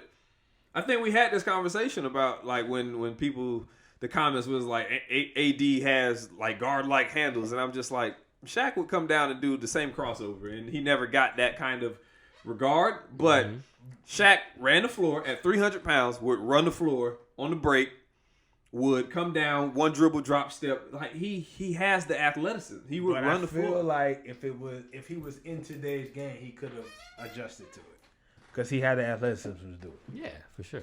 I think he would have had a very similar career. Someone like Shaq. Yeah. If he plays the same way today in today's game, dominated. Yeah, same thing. He might have had a better career. Yeah, there's less big men. Yeah, so it doesn't change. Yeah. Back when he came up, it was like that. You had to have a staple big man, and people look for that bout just like they look for like the 2-guard matchup. Now it's like a matchup of 1 guards, maybe 2s, but there's really no presence down low. If you're a power forward, you got to have a 3-ball. So who you got tonight? I mean, Lakers. The Lakers and the Bucks. All that to say, tonight's game. Yeah, I mean I think the Lakers need to win the game. Like these 2 games. I apologize. The game against the Bucks. We watching the the Pelicans Hornet Heat game, and as you know, I'm a Pelicans homer. I like to let the listeners know the score is 0-2. 0-2. And this nigga's reaction, he thought the game was on the line. It's literally a minute into the game. 1 minute and 15 seconds has passed, and this nigga is mad at a turnover this year. I want to get in the playoffs. So I want Zion in there. The Lakers need to win these next 2 games against the Bucks and the Clippers on Sunday. Oh yeah, that's gonna be big. I think it's time for them to go ahead and show what they can do in these 2 games. Like, that would be big. Like, that would change my mind to at least think that, like, yo, they should be the favorite. In my mind right now, until they do that, I'm going with the Clippers. Yeah, I feel like they should assert themselves. Yes. Yeah, I think that still is kind of unjustified, though. Because I don't think either team has really been 100% at all this season. And albeit when they match up, they lose to the Clippers. But I still see the Clippers. They still got some gelling to do. Paul George hasn't been. They're on a good run though. Yeah, They're on a good run. They have all that. So Beverly was hurt. He's back. Paul George was out. He's back. Mm-hmm. They kind of had their team together. They beat. It was Denver or Utah they beat, and then they went and beat the Sixers. They just blew out the Rockets. So they got a little rhythm going with themselves as far as the Clippers are concerned. The Lakers, they were trading AD and LeBron for a couple games, but they've been there pretty consistently. That was only like a onesie-twosie type thing. They've been there pretty consistently. So I think it'll be a good kind of gauge to see kind of where they stand. And, if it's a close game, that's one thing. If the Clippers clearly, assert themselves and, show that AD is not a problem for them, because AD should be a big problem for them. Yes. So it'll be interesting to see how he responds. I keep telling y'all motherfuckers, I and told how you. he takes control. I'm more interested in that game than the Bucks game. But it's not a problem for anybody. We talked about this shit. But he should be. We talked about this shit last year. Because who's the big man that they're going to put against him? I was like, You don't need a big man because the bigs don't play big. until he proves it, man. He's soft, man. But he can't. But he should play big. Until The he league doesn't he's play soft. big. The game has changed. So it's like the value you have in having a 7-footer is word to James Harden is run the fucking floor and dunk the ball. But when you got LeBron right next to you, if you're gonna run the offense through LeBron, you're not doing that. So it's like you're kind of cannibalizing AD's ability and his benefit to a team by having him on a team with another big star like LeBron. But I feel like LeBron tries to run the offense through him in those type of scenarios. He does. He tries. But it's if LeBron was a Chris Paul, I think it works very well. Right? Because you're looking to go through an AD and it's like, and you're the option. But right now, I honestly don't know. It's confusing. It's like, is LeBron the option? Like, they don't have, I saw an interesting stat, right? And it's not even really a stat. I think it was an NBA Jam t-shirt somebody made with like Kobe Bryant and Shaq. But it was like home, Shaq dominated. Away, their stats basically alternated. So when they went away, Shaq went from 30 points to 28 points. And Kobe went from 28 at home to 36 away. I don't see that dynamic with LeBron and AD. I don't see it, which tells me that whatever they thought would gel and work out with this 1-2 punch isn't necessarily working. AD, give him 20. He's more like a Lamar Odom, kind of. Right? He'll give you 20 points every now and then. He's going to give you a bunch of boards. If AD doesn't have that's not a one. I mean, Lamar played his part and they won 2 rings with him, right? But I don't see him being like AD is a franchise player. Here's what I say. They played twice already. You can say whatever you want to say about they haven't gelled yet, but they wanted to win that game and they lost. They both won. They both wanted to win that game, and the one team that the Clippers won. In that instance, right now they're look, they've proven to me that they can beat them, and Sunday. you can't beat them. We'll see Sunday. Sunday would show me, because at this point, if they beat them this third time, look, man, you are what you are. You were looking at 2 point. brand new teams. You're trying to merge 2 franchise players together to figure out that dynamic. I think a lot of that was going on early in the season. True. I don't think you can really use that excuse as much anymore because you're getting close to the playoffs. It's like if that's going to be your excuse, then you're not going to do well in the playoffs. Exactly. And I don't see how the Lakers get through that series with the Clippers without AD putting on a pretty dominating performance. It'll have to be 30 points. We talked about this. 28. It's going to have we to be talked high about 20s. this It's several going to times. have to be a dominating performance. He's going to have to dominate that series, and if he doesn't show up big, then I don't see the Lakers. And I don't believe in AD. I don't believe in him. I hope for your team. Now he's not on your team no more. I hope for you. I hope that he come through said for that you. 2 years ago. But hey, bro. And he's just kind of injury prone for some, some reason. So he is injury prone. He seemed to be. He is injury prone. Well, it's like, I don't know. I don't subscribe to this new age industry.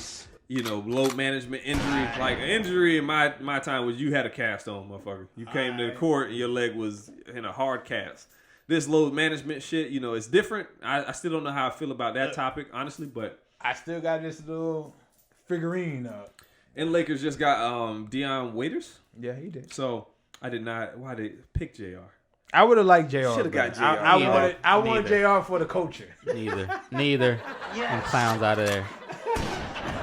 I wanted JR just for the culture. Like, yeah, bring JR back, baby. Fuck. Like, I think I'm going to pull for y'all a little more, man. But I'll probably be pulling for you anyway, because, you know, I usually pull for greatness, and I'm pulling for, you know, if my team's not in it, I'll probably be pulling for LeBron. All right, well. Appreciate it. I guess moving on. Y'all have anything y'all want to say about that? Well, tonight I'm definitely gonna pull. I'm definitely taking my Pelicans over the Heat tonight. Surprise. Yeah. With that said, Bring us home, man. I want to jump into a little show. I don't know if either one of you guys had the opportunity to look at the recently dropped TV show on Prime TV, The Hunters. It's based on a diverse band of Nazi hunters in the 1970s, where they searched out high-ranking Nazi officers that were brought over to the United States. Some of them were actually it's actually a true story. Some of them were actually at the NASA, actually in Florida and Alabama, helping with get them to the moon, so to speak. With that said, it's produced by Jordan Peele, creator David Well. There's 10 episodes. All the episodes are over an hour long. The first one is an hour and a half long, so it gives you. Yes, it is. It gives you a very much so it feels like a movie. It's led by Al Pacino, who plays Meyer Offerman. There's another young cat, Logan Lerman. He plays Jonah. In the show. You know the guy if you see him. He's a guy I've seen multiple times. He's a very. My problem with him is he's very weak, but he always gives that weak kind of performance. But with that said, love the show. There was a lot of backlash on the show, particularly from the Jewish contingency, particularly the memorials and that type of saying that they exploiting and fetishizing that particular area of our history. With that said, I don't. Again, I'm not Jewish, so I don't get it. Shout out to them because they are going to maintain their history how they want it maintained. At the same time, I'm just like, let the niggas make a movie. God damn. Yes. But it's a dope. So it's very much so. If you are a fan of what's the guy that did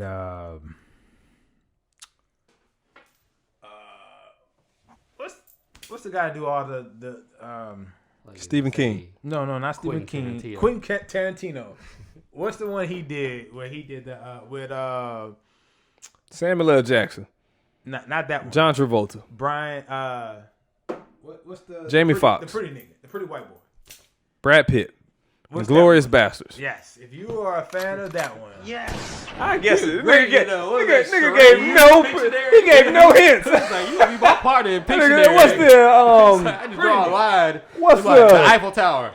the one? If you're a fan of Glorious Bastards, you like that movie, you would love you would like The Hunters. Burn Journal.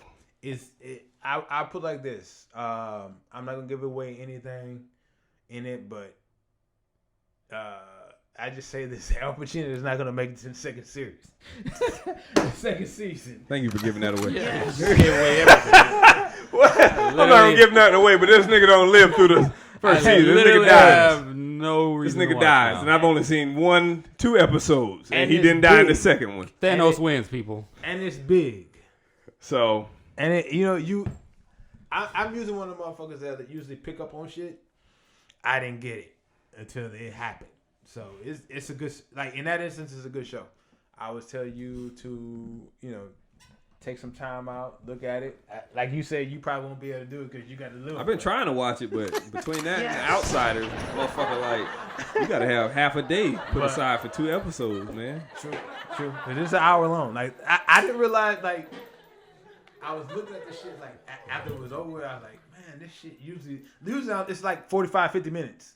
And I'm like, no, this shit, like, yo, I'm in this bitch. It's just an hour, 20 minutes. I'm in this bitch an hour. Like, it's a hard hour. Like, I'm complaining about going to like, Miami. Like, it's a hard hour and 10. There ain't no getting around it. Even if you're doing 85. Yeah, I don't know when you driving at 4 in the morning. There's no traffic there because from my place, it's an hour 30 to South Beach. But yeah, definitely going to check that out. And The Outsiders. The Outsiders was pretty good for the 20th time that I've tried to watch the first episode. It seems good. Very suspenseful. Try that out. Yeah. Once you're done with this one, try that one and tell me how it is and how it ends. But don't tell me. But tell me. Tell me you're not gonna tell me. Then tell me. But a lot of good shows come out. I tried to start Lock and Key. Same thing, man. It's just Lock and Key's good, man. I gotta have. I need dedicated time, you know, because I can put my phone down and the kids sleep, and that shit don't happen till late at night. And last week wasn't the week for it, so gotcha. We'll try it after this outage because it ain't finna happen. You got an outage coming up? Yeah, it starts tomorrow. Yes. Clap that up for you, baby. I wish you luck. Yeah. I'll be all right. With that said, any church announcements y'all got going on? My second stainless steel, reusable metal, BPA free. Yes. Straws are available on Amazon.com. You gotta look for them though, man. It's hard as hell getting your shit on the first page. You know what I'm saying? You could type literally what I just said, and this shit's still gonna be on the 6th page. So y'all click through the pages, man. Look Second sip. It's just second. I dropped the sip shit. But stainless steel straws, man. If you go on Amazon, second is the brand. Check it out. The idea is, you know, the second hourglass reuse. Yeah. So check them out. They on Amazon right now. I done shipped out a couple orders, made a couple hundred or whatever. So it's working for me. So check it out. And if you buy it, please leave a review because apparently a bunch of Amazon sales are driven by reviews. So I need them reviews. So drop the reviews. Don't be a square. Hit that share, that. I'll go ahead and use this. Use our bonus weekend and go ahead and give you some sales. I got them physically at the house too, but I need like reviews and shit like that. So I'm taking a lower profit share just to get the reviews up and stuff like that. But it's been a good experience to say the least. I think I'm gonna take this and do some consulting. Try to flip this into some consulting after the fact, but right now I gotta get my credit card bill lower. So if y'all would please. Yes. That shit high as giraffe pussy right now, boy. Hey, I'm thinking the same. I can't wait till my fucking. I need taxes in the book. Yeah, I can't wait till my taxes get in. So I go ahead and just drop that shit on my shit. Like, yeah, I'm waiting on you. Yeah. You got anything, Bre? Buy this nigga straws, please. Yeah, thank you. Yes. Appreciate it. Second stainless steel, metal. You already said all that. But you got to type all that in the title to get hits from your advertising. So it says stainless steel, which is a metal. Then it says metal, which is a metal and is also stainless steel. Then it says reusable. It say all that shit. Yes. So it just is the game you got to play. Put that shit as a hashtag on this video or this podcast. Yeah, I got to do that too. I got to get my social media campaign going. Hey, so I am going to be doing a social media campaign where I'm going to be doing a $100 Amazon gift card giveaway. I actually have 3 of those, so I might be doing $300 worth of a giveaway. Yes. The rules are you have to like the post, share the post, tag 4 people. And that's it. And that enters you to your ability to win one of 3 $100 gift card giveaways. What social media platform are you on? Instagram. Where? At second.products. We have 0 posts to date, but the page is mine. I promise. And we will have a post soon. Alrighty, and you can take a picture of them damn straws. You can reach out to me directly at I am Ivy Joe on all my social media platforms. That's IG and Twitter. About you? Yeah, man. Reach me on IG and Twitter at Just King, and as you just heard on IG for my second product, Save the Turtles at second.products. Bre Dupree. And you can't find me because I don't want to be found, so don't even try. There it is. And don't We be like a square. anonymous guests. Don't be a square. Hit the share, like, love, thumbs up, subscribe, Comment. notification on all our social media platforms. That's SoundCloud, YouTube, and Facebook under Hot Takes and Half Truth Podcast. IG and Twitter on a HT Square Pod. And if you're truly new school, old school, feel free to email us at htsquarepod@gmail.com. And for those new schools, what we doing next episode, man? Let them know. Hey, bro, we going to the moon. Excuse me? You got the Nazis? Yeah. We going to the moon, baby. Virgin Galactic? What Yeah, are we, it's always gonna be too soon. what are we doing? And just like that, we're done. No, No, next that's- episode, man. Facebook Live. Facebook Live. We recording the next episode live. This is true. My You were people. right. Live. You were right. We going live. Shout out to black women, just cause. Yeah, just cause. We will be going live on Facebook Live. And if you under mix, you a black woman. Hot Takes and you Half mix with Truth black. You damn Podcast. sure are. You black. Facebook. You'll find So us shout out to there. y'all. We'll make sure You to could get have shot. some white man. polls up so that you can interact with us, and we look forward to that, man. I mean, Yeah. That should be exciting. Yeah. And on that note, it ain't Dusse if she ain't sipping. Hell yeah. Y'all have a good one. Do say for the poo say. Go Lakers. And like Go that, Magic. done. From two of us. to Aaron all of Gordon got robbed a second time. Y'all be easy. you. Like that, we're done. We try to do better next time. From the two of us, from the three of us, to all of you. Talk to you next time.